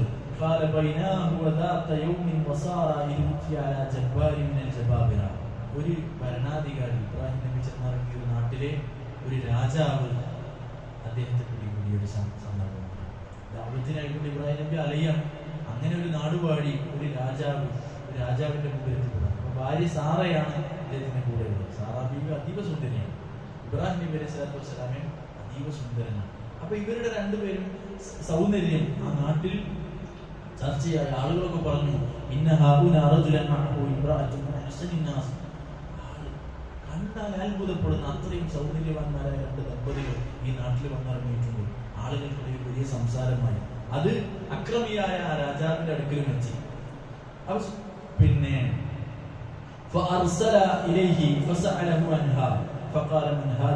അങ്ങനെ ദൂതന്മാർ, രാജാവിന്റെ ദൂതന്മാർ ഇബ്രാഹിം നബിയുടെ അടുക്കലെത്തിയത് ആരാണ് ചോദിച്ചു. ഇബ്രാഹിം നബി എന്താ പറഞ്ഞത്? അറിയാമെന്ന്. എന്താ പറഞ്ഞത് ഇബ്രാഹിം നബി? ഇതെന്റെ സഹോദരിയാണ് എന്ന് പറഞ്ഞു.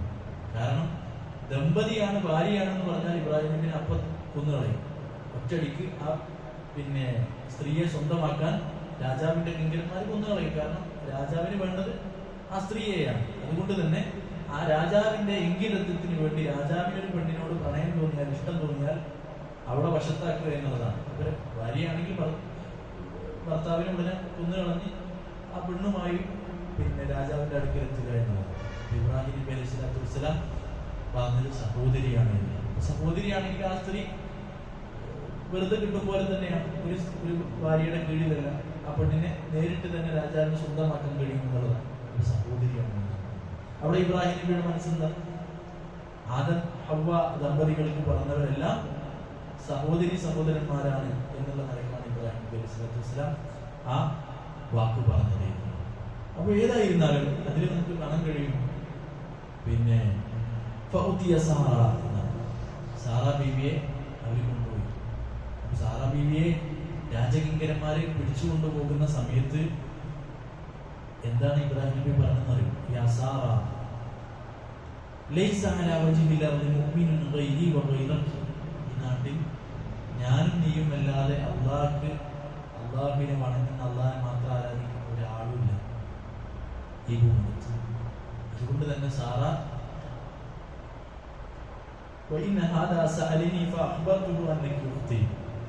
ഈ കിങ്കരന്മാര് ചോദിച്ചപ്പോൾ ഞാൻ പറഞ്ഞത് നീ എന്റെ സഹോദരിയാണ് എന്നാണ്. നീ എന്നെ കളവാക്കരുത്, അതങ്ങനെയല്ല എന്ന് നീ ഒരിക്കലും പറയരുത് എന്ന് പറഞ്ഞു പറയാം. പിന്നീടുള്ള ചരിത്ര സംഭവം റസൂൽ അങ്ങനെ പറഞ്ഞിരുന്നു. റസൂൽ പറയാൻ അങ്ങനെ അവർ കൊണ്ടുപോയി സാറ.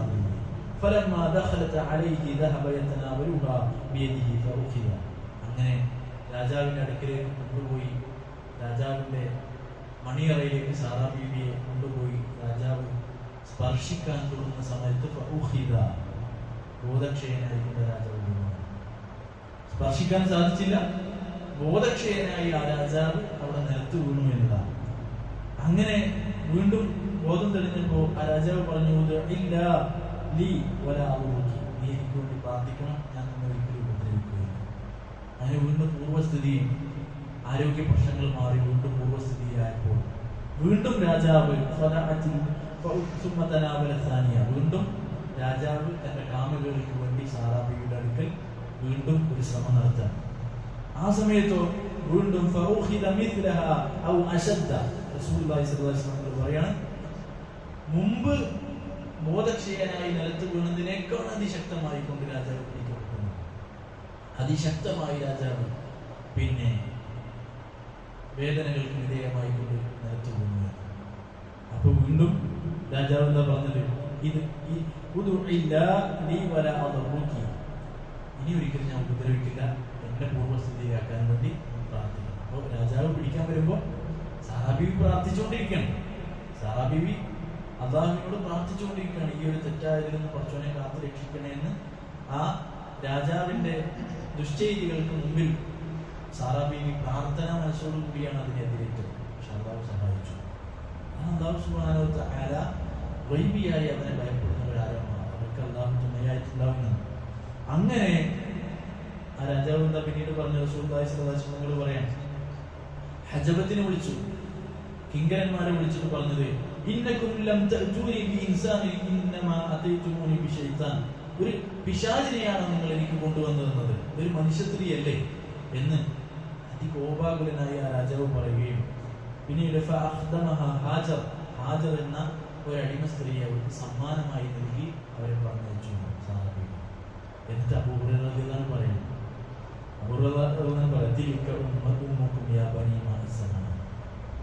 മനുഷ്യരെ, അതാണ് നിങ്ങളുടെ ഉമ്മ. അതാണ് ആരുടെ ഉമ്മ? ഇസ്മായിൽ നബി അലൈഹി സ്വലാത്തു വസ്സലാമിന്റെ ഉമ്മ. അതുപോലെ മുഹമ്മദ് നബി സല്ലല്ലാഹു അലൈഹി വസല്ലം തങ്ങളുടെ ഉമ്മ ആ കൊടുക്കപ്പെട്ട സാറാബിയുടെ കൂടെ അയക്കപ്പെട്ട ആ അടിമ സ്ത്രീയാണ് ഹാജർ. ആ ഹാജറിലാണ് ആ സ്ത്രീക്ക്, ആ മഹദിക്കാണ് നിയോഗം ഉണ്ടായത്. അല്ലാഹു സുബ്ഹാനഹു വ തആല പോലീസ് നൽകുകയാണെങ്കിൽ, അല്ലാഹു സുബ്ഹാനഹു വ തആല പിന്നെ തെരഞ്ഞെടുക്കുകയാണെങ്കിൽ അത് വമ്പും ഇവിടെ കിട്ടുന്ന പരിഗണനയൊന്നും നോക്കിയിട്ടില്ല. അല്ലാഹു ഒരു അടിമയായ ഹാജറിലാണ് ഈ പ്രവാചകന്മാരുടെ വിത്ത് അല്ലാഹു സുബ്ഹാനഹു വ തആല വാങ്ങിയത്. പിന്നീട് ഇബ്രാഹിം നബി അലൈഹി സ്വലാത്തു വസ്സലാം ഹാജറിനെ വിവാഹം കഴിക്കണം. ആ ഹാജറിൽ അല്ലാഹു സുബ്ഹാനഹു വ തആല പ്രവാചകന്മാരുടെ തുടർച്ച അല്ലാഹു കൊടുക്കുകയാണ് ഈ ഭൂമിയിലോട്ട്. ആ പരമ്പരയിലാണ് മുഹമ്മദ് നബി സല്ലല്ലാഹു അലൈഹി വസല്ലം എന്ന് അബൂ ഹുറൈറ റളിയല്ലാഹു അൻഹു പറയുന്നു. തിരിച്ചു വരുന്ന സമയത്ത്, സാറാബീവി തിരിച്ചു വരുന്ന സമയത്ത് ഇബ്രാഹിം നബി പ്രാർത്ഥന നിർഭരനാണ്. കാരണം ഭാര്യയെ പിടിച്ചുകൊണ്ട് പോയിരിക്കാം. ഇബ്രാഹിം നബി അലൈഹി സ്വലാത്തു വസ്സലാം ഖായിമു യുസല്ലീന, പ്രാർത്ഥിച്ചുകൊണ്ടേയിരിക്കുകയാണ്. എന്തായി എന്നുള്ളത് അദ്ദേഹം കൈകൊണ്ട് ആംഗ്യം കാണിച്ചു. അപ്പൊ സാറാബി പ്രതികരിച്ചെന്താ? റദ്ദല്ലാഹു കൈദൽ കാഫിർ അവിൽ ഫാജിർ. തെമ്മാടിയുടെ തെറ്റുകൾക്ക് അള്ളാഹു പകരം കൊടുത്തു. തെമ്മാടിയുടെ തെറ്റുകൾക്ക് അള്ളാഹു പകരം കണക്കിൽ കൊടുത്തിട്ടുണ്ട്. ആലോചിച്ചു ഇബ്രാഹിം നബി അലൈഹി സ്വലാത്തു വസ്സലാം അള്ളാഹുവിന്റെ സഹായം അവർക്ക് നേരിട്ട് അറിയാൻ സാധിച്ചു എന്നുള്ള അവരുടെ ജീവിതത്തിൽ അത്ര സൂക്ഷ്മത ഉണ്ടായിരുന്ന ആളുകളാണ് സാറ ബീവി, അതുപോലെ ഇബ്രാഹിം നബി അലൈഹി സ്വലാത്തു വസ്സലാം. ഏതായിരുന്നാലും നമ്മൾ പറഞ്ഞത് ഗൈബിയായ അദൃശ്യമായ നിലയ്ക്ക് അള്ളാഹുവിനെ സൂക്ഷിക്കുകയാണെങ്കിൽ നമ്മൾ ആലോചിച്ചു. ആ ചരിത്രത്തിൽ പിന്നെ അതുവരേണ്ടത് രണ്ടു തരം അറബികളുള്ളത്. ഒന്ന് കഹ്താനികൾ, രണ്ട് അജ്ഞാനികൾ. അപ്പോ ഇബ്രാഹിം നബി അലൈഹി സ്വലാത്തു വസ്സലാം വരുന്ന ഇറാഖിൽ നിന്നാണ്. ഇറാഖാണ് ഇബ്രാഹിം നബിയുടെ ജന്മഭൂമി, ഇറാഖാണ്. ഈ ഇറാഖിൽ നിന്നാണ് പിന്നീട് ഒടുക്ക് വരുന്നത്. അള്ളാഹുവിന്റെ നിർദ്ദേശപ്രകാരം നിനക്ക് നൽകിയ, ഹാജറിൽ നൽകിയ മകനെ നീ എവിടെ കൊണ്ടുവന്നാക്കണം? കഅബാലയത്തിന്റെ അടുത്ത് കൊണ്ടുവന്നാക്കണം. ഭൂമിയിലെ ആദ്യത്തെ പള്ളിയാണ്, ഏറ്റവും ആദ്യത്തെ പള്ളിയാണ്. ആ അവ്വൽ ബൈത്തിന്റെ അടുക്കൽ കൊണ്ടുവന്നാക്കണം. മാത്രമല്ല ആ അവ്വൽ ബൈത്ത് പുനർനിർമ്മിക്കണം, അതിന്റെ എടുപ്പുകളിൽ നിന്ന് ഉയർത്തണം. ഇബ്രാഹിം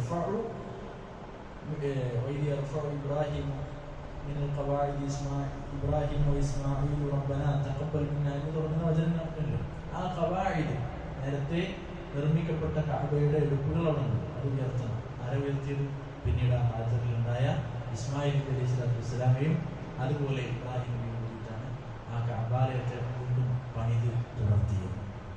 അപ്പോ ഈ രണ്ടുപേരും പിന്നീട് അവിടെ താമസമാക്കണം. അപ്പൊ ഇവർ അറബികളല്ല, അറബുൽ ബാഹിദ, അറബുൽ മുസ്തഅറ. അറബികൾ ആയി മാറിയവരും അറബികളും, ഇങ്ങനെ രണ്ടു കൂട്ടരുണ്ട്. ഇതല്ലാത്ത വേറെ ഒരു ടീമുണ്ട്. അപ്പോ അറബികൾ കഹ്താനികളാണ്, യമൻ കേന്ദ്രമായിക്കൊണ്ട് ജീവിച്ചിരുന്ന ആളുകൾ. കാരണം ബാക്കിയുള്ള പ്രദേശങ്ങളെല്ലാം മരുഭൂമിയാണ്. ആരും മണ്ണും മനുഷ്യനും ഇല്ലാത്ത, വെള്ളം ജലമൊന്നും ഇല്ലാത്ത ഏരിയയാണ്. അവിടെ ഒന്നും ജനവാസം ഉണ്ടായിരുന്നില്ല. ജലം ഉണ്ടായിരുന്ന യമനിലെ മഹാരിബ് അണക്കെട്ടിന്റെ ചുറ്റുമാണ് അറബികൾ പാർത്തിരുന്നത്. അത് പൊട്ടിത്തകർന്ന് നാമാവശേഷമായി ആ നാട് മുഴുവൻ കുട്ടിച്ചോറായപ്പോഴാണ് അറബ് അറബികൾ പിന്നീട് അറേബ്യൻ ഉപദ്വീപിൽ മുഴുവനായി പരന്നു നടക്കാൻ തുടങ്ങിയത്. കുറെ ആളുകൾ ഷാമ പ്രദേശത്തേക്ക് മാറി. അറബികളുടെ ചരിത്രവും വർത്തമാനവും നമ്മൾ പഠിക്കുമ്പോൾ നമുക്ക് അവിടെ കാണാൻ കഴിയും. ഏതായിരുന്നാലും അങ്ങനെ വന്ന ജുർഹും ഗോത്രാണ് ആദ്യമായി ജലത്തിന്റെ സാന്നിധ്യം അറിയുന്നത്. പറവകളാൽ മക്കയുടെ പരിസര പ്രദേശത്ത് സംസമിൽ പറവകളുടെ സാന്നിധ്യം അറിഞ്ഞുകൊണ്ടാണ് നാടോടികളായി ഒരു നാട് വിട്ട് മറ്റൊരു നാട്ടിലേക്ക് ഇങ്ങനെ നാടോട് ചുറ്റി നടത്തുന്ന ജുർഹും ഗോത്രം ഒരു സ്ഥലത്ത് സ്ഥിരതാമസമാക്കുന്ന ആ സ്ഥിരതാമസമാക്കുന്ന എവിടെയാണ്? മക്കയിലാണ്. ആ ഗോത്രത്തിൽ നിന്നാണ് ഇസ്മായിൽ നബി ഈ പറയപ്പെട്ട ഹാജർ റളിയല്ലാഹു അൻഹയുടെ മകൻ ഇസ്മായിൽ നബി വിവാഹം കഴിക്കുന്നത് ഈ ജുർഹുമിൽ നിന്നാണ്. പിന്നീട് ഇബ്രാഹിം നബി അറബികളുടെ അദ്നാനി അറബികളുടെ പിതാവായി മാറി. പിന്നീട് അറബികളായി മാറിയവരാണ് പിന്നെ മുസ്തഅറബിയാണ് അറബി ആയി മാറിയവരാണ് അദ്നാനികൾ. അതിൽ നിന്നാണ് ആരുണ്ടായത്? മുഹമ്മദ് നബി സല്ലല്ലാഹു അലൈഹി വസല്ലം ഉണ്ടായത്. ഇസ്മായിൽ നബിയുടെ പരമ്പരയിലാണല്ലോ പിന്നെ നബി സല്ലല്ലാഹു അലൈഹി വസല്ലം ചെന്ന് ചേരുന്നത് ഇസ്മായിൽ നബിയുടെ പരമ്പരയിലേക്കാണ്. ശരി, ഏതായിരുന്നാലും നമ്മൾ പറഞ്ഞത് അല്ലാഹു സുബ്ഹാനഹു വ തആല അദൃശ്യമായി അല്ലാഹു തന്റെ അടിമകളെ സഹായിക്കുന്നു. ഇനി മറ്റും നമ്മൾ മനസ്സിലാക്കേണ്ടത് തൗറാത്തിനെ കുറിച്ച്. തൗറാത്തിന്റെ പോലീസ് വളരെ വലുതാണ്. തൗറാത്തിനെ കുറിച്ചിട്ട് പിന്നെ അല്ലാഹു സുബ്ഹാനഹു വ തആല പറഞ്ഞത്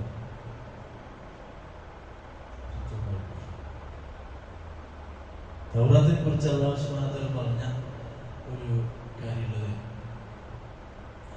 റസൂലുള്ളാഹി സ്വല്ലല്ലാഹു അലൈഹി വസല്ലം ഒരു സംഭവം പറഞ്ഞിട്ടുണ്ട്. അത് മൂസാ നബിയും ആദം നബി അലൈഹിസ്സലാത്തു വസ്സലാമയും തമ്മിൽ ന്യായവാദങ്ങൾ നടത്തുകയുണ്ടായി എന്നാണ്. ഈ ഒരു റിവായത്തിലുള്ളത് മൂസാ നബി പറഞ്ഞു അല്ലാഹുവിനോട്. മൂസാ നബി അങ്ങനെയൊക്കെ പറയുന്ന ആളാണ്. അല്ലാഹുവിനെ കാണണമെന്ന് മൂസാ നബി അലൈഹിസ്സലാത്തു വസ്സലാം പറഞ്ഞിട്ടുണ്ട്. അല്ലാഹുവിന്റെ പ്രകാശം മറയാകുന്ന പ്രകാശത്തിന്റെ ഒരു ജ്വാല ഭൂമിയിലേക്ക് പതിച്ചപ്പോഴേക്ക് ആ പർവ്വതം കുടിഞ്ഞു കുടിയായിട്ട് മൂസാ നബി ബോധം തൊട്ട് അവിടെ തന്നെ നിലത്ത് വീണു. അപ്പോൾ മൂസാ നബിക്ക് മനസ്സിലായി ഞാൻ ചോദിച്ച ചോദ്യം ശരിയായില്ല. മൂസാ നബി അപ്പോൾ തന്നെ തൗബ ചെയ്ത് മടങ്ങുകയുണ്ടായി. നമ്മൾ ആ വിഷയം നമുക്കറിയാവുന്നതാണ്. അപ്പോൾ ആ അള്ളാഹുവിന്റെ മറയാകുന്ന പ്രകാശത്തിന്റെ ജ്വാല പോലും താങ്ങാൻ ഈ ഭൂമിക്ക് സാധിച്ചില്ല എന്നുള്ളതാണ്. അപ്പൊ അള്ളാഹ് വിചാരിക്കണം മറ്റൊരു സൃഷ്ടിപ്പിലൂടെ അള്ളാഹു സുബ്ഹാനഹു വ തആല ഇപ്പൊ നമുക്ക് നൽകിയ ശരീരം, ഇപ്പൊ നൽകിയ കണ്ണ് എല്ലാം ന്യൂനതയുള്ളതാണ്. ആ ന്യൂനത തികവാറുന്ന രൂപത്തിൽ അള്ളാഹു സുബ്ഹാനഹു വ തആല അള്ളാഹെ കാണാവുന്ന നിലയ്ക്ക് അള്ളാഹു രണ്ടാമതൊരു സൃഷ്ടിപ്പ് നടത്തുമ്പോൾ മാത്രമേ നമുക്ക് അള്ളാഹുവിനെ കാണാൻ കഴിയുള്ളൂ. എനിക്ക് എന്നെ കാണാൻ കഴിയില്ല, സാധിക്കുകയില്ല എന്ന് അള്ളാഹു സുബ്ഹാനഹു വ തആല ഒരിക്കലും കാണാൻ സാധിക്കുകയില്ല. പരലോകത്ത് പിന്നെ സൂറത്തുൽ ഖിയാമയിൽ പറഞ്ഞു റബ്ബിലേക്ക് നോക്കി നിൽക്കുന്ന വിശ്വാസികൾക്ക് അള്ളാഹെ കാണാനുള്ള സൗഭാഗ്യം ഉണ്ടാവും. സ്വർഗം മറക്കുന്നതാണ് ഹദീസിൽ. സ്വർഗം മറക്കുന്ന ഫിർദൗസിൽ ചെന്ന് കയറിയവർ പോലും സ്വർഗത്തിലാണ് എന്നുള്ളതൊക്കെ മറന്നിട്ട് അള്ളാഹുവിന്റെ തിരുമുഖത്തിൽ ലയിച്ചു പോകുന്നു. ആ കാഴ്ചക്ക് വേണ്ടി അവർ കാത്തിരിക്കും എന്നൊക്കെ നമുക്ക് കാണാം. ശരി, ഏതായിരുന്നാലും സൗന്ദര്യമുള്ള പിന്നെ തിരുമുഖമാണ് പടച്ചിറക്കുന്നത് വെച്ചിട്ടുള്ളത്. അതിലേക്കുള്ള നോട്ടത്തിന് വേണ്ടി അവർ ആസ്വദിക്കാൻ കാത്തിരിക്കുന്നുണ്ട്. അള്ളാഹെ കാണുക എന്നുള്ളതായിരിക്കും സ്വർഗത്തെക്കാളും അവർക്ക് പ്രിയങ്കരമായത്. അവിടെ മൂസാ നബി അലൈഹിസ്സലാത്തു വസ്സലാം ഒരു വിഭാഗത്തിലുള്ള ധരിച്ച ഹദീസിന്റെ വിഭാഗത്തിൽ ഇങ്ങനെ കൂടി കാണാം. മൂസാ നബി അലൈഹിസ്സലാത്തു വസ്സലാം ആദം നബി അലൈഹിസ്സലാത്തു വസ്സലാമിനെ കാണിച്ചു തരാൻ അള്ളാഹുവിനോട് ആവശ്യപ്പെടുകയുണ്ടായിരുന്നു. ഒരു സംഭവം പറഞ്ഞു. അപ്പൊ അള്ളാഹു സുബ്ഹാനഹു വ തആല ആ വിഷയത്തിൽ ഫത്ഹുൽ ബാരിയിൽ 2-3 വിശദീകരണങ്ങളാണ്. മൂസാ നബിയുടെ മരണത്തിന് ശേഷം ആലമുൽ അർവാഹിൽ വെച്ചിട്ട് മൂസാ നബിയും ആദം നബി അലൈഹിസ്സലാത്തു വസ്സലാമിയും കണ്ടുമുട്ടി. അങ്ങനെ അവർ തമ്മിൽ സംസാരിച്ചു എന്നുള്ളതാണ്. അങ്ങനെ അതായിരിക്കാം ഒരു പക്ഷേ.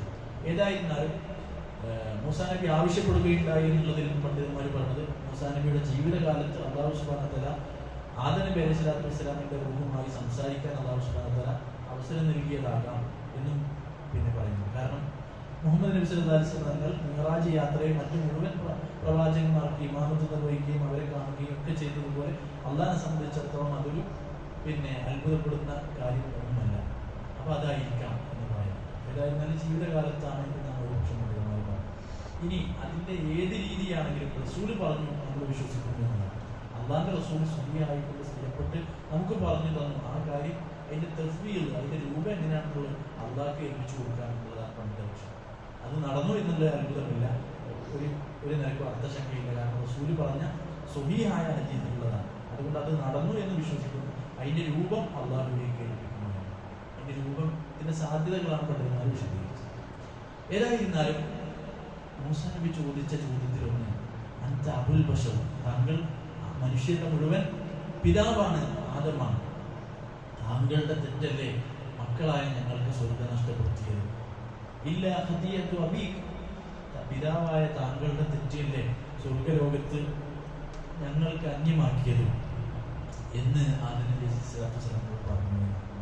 അപ്പോൾ ആദം നബി സ്വല്ലല്ലാഹു അലൈഹി വസല്ലം തിരിച്ചു ചോദിക്കുന്നു, പറയും, താങ്കൾ ആരാണെന്ന് ചോദിക്കുന്നു. അപ്പോൾ നബിയു ബനി ഇസ്രായേൽ, ബനു ഇസ്രായേലിലേക്ക് അയക്കപ്പെട്ട പ്രവാചകനാണ് മൂസയാണ്. അപ്പോൾ വീണ്ടും ചോദിക്കുകയാണ്, താങ്കൾ അല്ലേ പിന്നെ അള്ളാഹുവിനോട് യാതൊരു മറയും കൂടാതെ കരീമുള്ള അള്ളാഹിനോട് നേരിട്ട് സംസാരിക്കാൻ അവസരം ലഭിച്ചത്? അള്ളാഹു സുബ്ഹാനഹു വ തആലയോട് നേരിട്ട് സംസാരിക്കാൻ ഒരു സൃഷ്ടിയുടെ മാധ്യമമില്ലാതെ, ഒരു സൃഷ്ടിയുടെ മധ്യസ്ഥനില്ലാതെ അള്ളാഹിനോട് നേരിട്ട് സംസാരിച്ച പ്രവാചകൻ അത് താങ്കളല്ലയോ? അപ്പോൾ മൂസാ നബി സ്വല്ലല്ലാഹു അലൈഹി വസല്ലം അതേ എന്ന് പറഞ്ഞു. പിന്നീട് അള്ളാഹു സുബ്ഹാനഹു വ തആല അവന്റെ തിരുകൈകൾ കൊണ്ട് തൗറാത്ത് എഴുതി നൽകിയത്, വഹി എഴുതി നൽകിയത് താങ്കൾക്കല്ലയോ എന്ന് ചോദിക്കുന്നുണ്ട് മൂസാ നബി. അതാണ് നമ്മുടെ വിഷയം.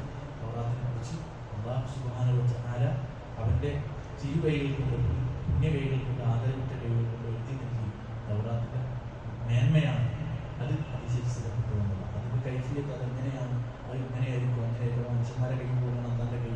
അപ്പോൾ കൈ എന്ന് പറഞ്ഞാൽ പിന്നെ മനുഷ്യന്മാരുടെ അതേ വിരലുകൾ ഉപയോഗിച്ച് അത് എഴുതിയെന്നുള്ളതാണ്. അള്ളാഹുവിലേക്ക് ആ കൈകൾ ചേർക്കപ്പെടുന്നതിന്റെ പിന്നെ രൂപപ്പെടുത്തുന്നതിന്റെ ഇതിലും അള്ളാഹു മുതആലി, മനുഷ്യന്റെ കൈ അത് തിരിച്ചു പിടിക്കാൻ കഴിയില്ല, ന്യൂനതകളുള്ളതാണ്. അതൊരിക്കലും അള്ളാഹു സംഭവിക്കുന്നു.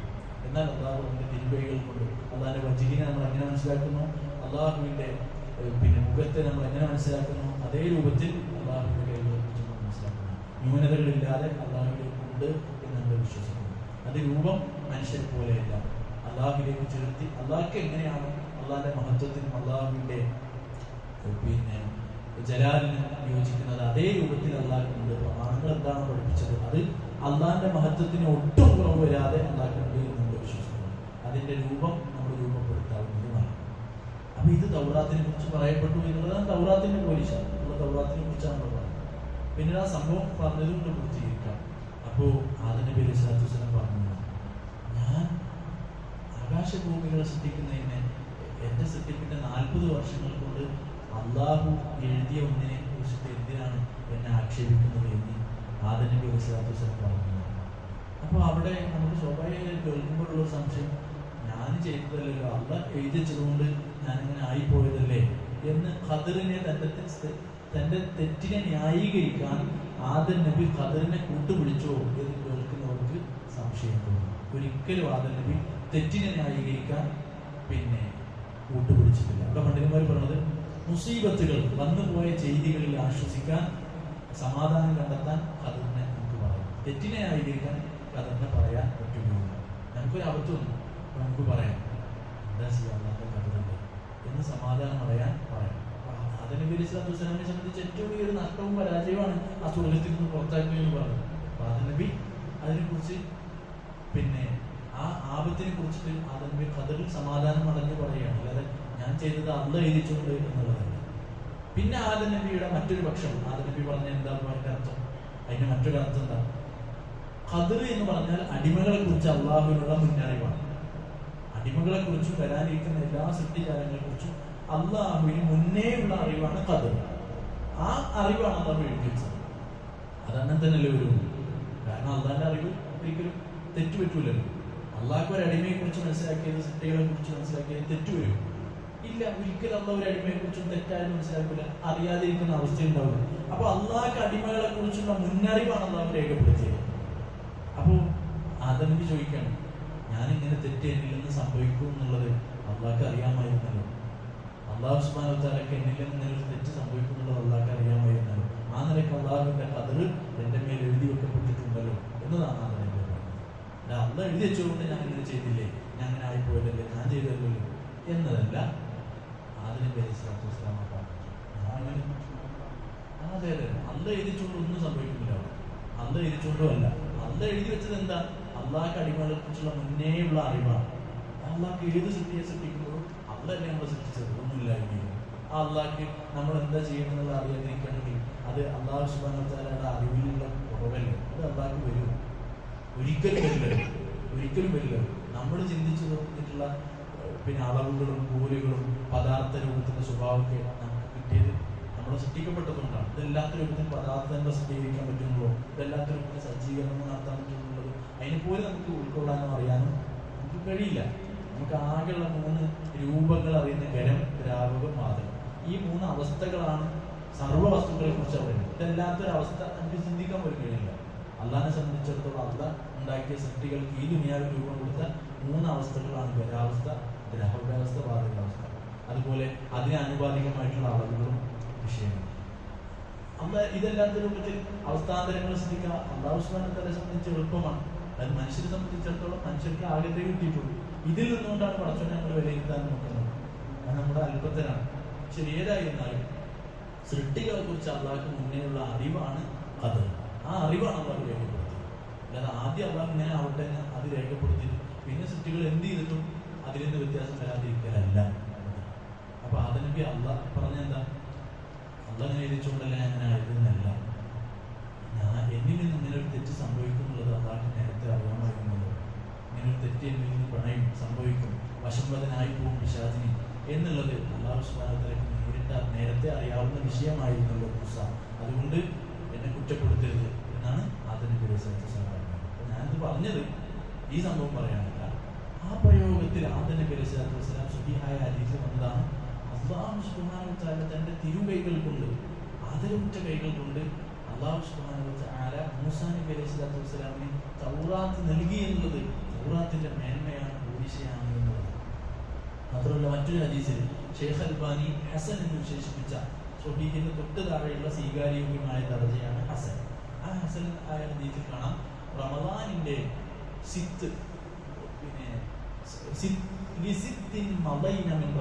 റമദാനിന്റെ 6 കഴിഞ്ഞതിന് ശേഷം അള്ളാഹു തൗറാത്ത് അവതരിപ്പിച്ചത്.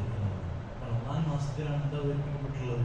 തൗറാത്ത് അവതരിപ്പിക്കപ്പെട്ടിട്ടുള്ളത് എന്ന് ഹദീസ് വന്നിട്ടുള്ള കാര്യം. ഇതൊക്കെയും തൗറാത്തിനെ കുറിക്കുന്ന കാര്യമാണ്. അപ്പൊ നമ്മൾ പറഞ്ഞു വന്നത് അല്ലാഹു സുബ്ഹാനഹു വ തആല മൂസാക്കും ഹാറൂനിനും ഫുർഖാൻ നൽകി, പ്രകാശവും നൽകി, വദിക്റൻ ലിൽ മുത്തഖീൻ, മുത്തഖീങ്ങൾക്ക് ഉത്ബോധനവുമായും അല്ലാഹു സുബ്ഹാനഹു വ തആല അല്ലദീന യഖ്ശൗന റബ്ബഹും ബിൽ ഗൈബ്, അദൃശ്യമായ നിലയ്ക്ക് അല്ലാഹുവിനെ ഭയപ്പെടുന്നവരാണ് വിശ്വാസികൾ എന്ന് അല്ലാഹു സുബ്ഹാനഹു വ തആല പറഞ്ഞു. അതുപോലെ മക്കക്കാരോട് പറഞ്ഞത് ഈ ഗ്രന്ഥത്തെ, ഈ ഉത്ബോധനത്തെ മുബാറക്കായ നിലയ്ക്ക് ഖുർആൻ എങ്ങനെയാണ് ബറക്കത്തുള്ളതാകുന്നത്, ഖുർആനെ എങ്ങനെയൊക്കെ തബറുക്ക് ചെയ്യാം, ബറക്കത്തെടുക്കാം എന്നുള്ളതിന്റെ വിഷയം മസ്അല നമ്മൾ പറഞ്ഞിട്ടില്ല. ഇൻഷാ അല്ലാഹ് വരുന്ന ഒരു ക്ലാസ്സിൽ അതുമായി ബന്ധപ്പെട്ട കാര്യങ്ങളാണ് പറയാം. അല്ലാഹു സുബ്ഹാനഹു വ തആല നമ്മൾ കേട്ടതും അറിഞ്ഞതുമായ എല്ലാ കാര്യങ്ങളും ജീവിതത്തിൽ പാലിച്ചു പുലർത്താൻ നമുക്ക് തൗഫീഖ് നൽകി അനുഗ്രഹിക്കുമാറാകട്ടെ. മജ്ലിസ് സുബ്ഹാനല്ലാഹി വ ബിഹംദിക അഷ്ഹദു അല്ലാ ഇലാഹ ഇല്ലാ അൻത അസ്തഗ്ഫിറുക വ അത്തൂബു ഇലൈക്. അസ്സലാമു അലൈക്കും വറഹ്മത്തുള്ളാഹി വബറകാതുഹു.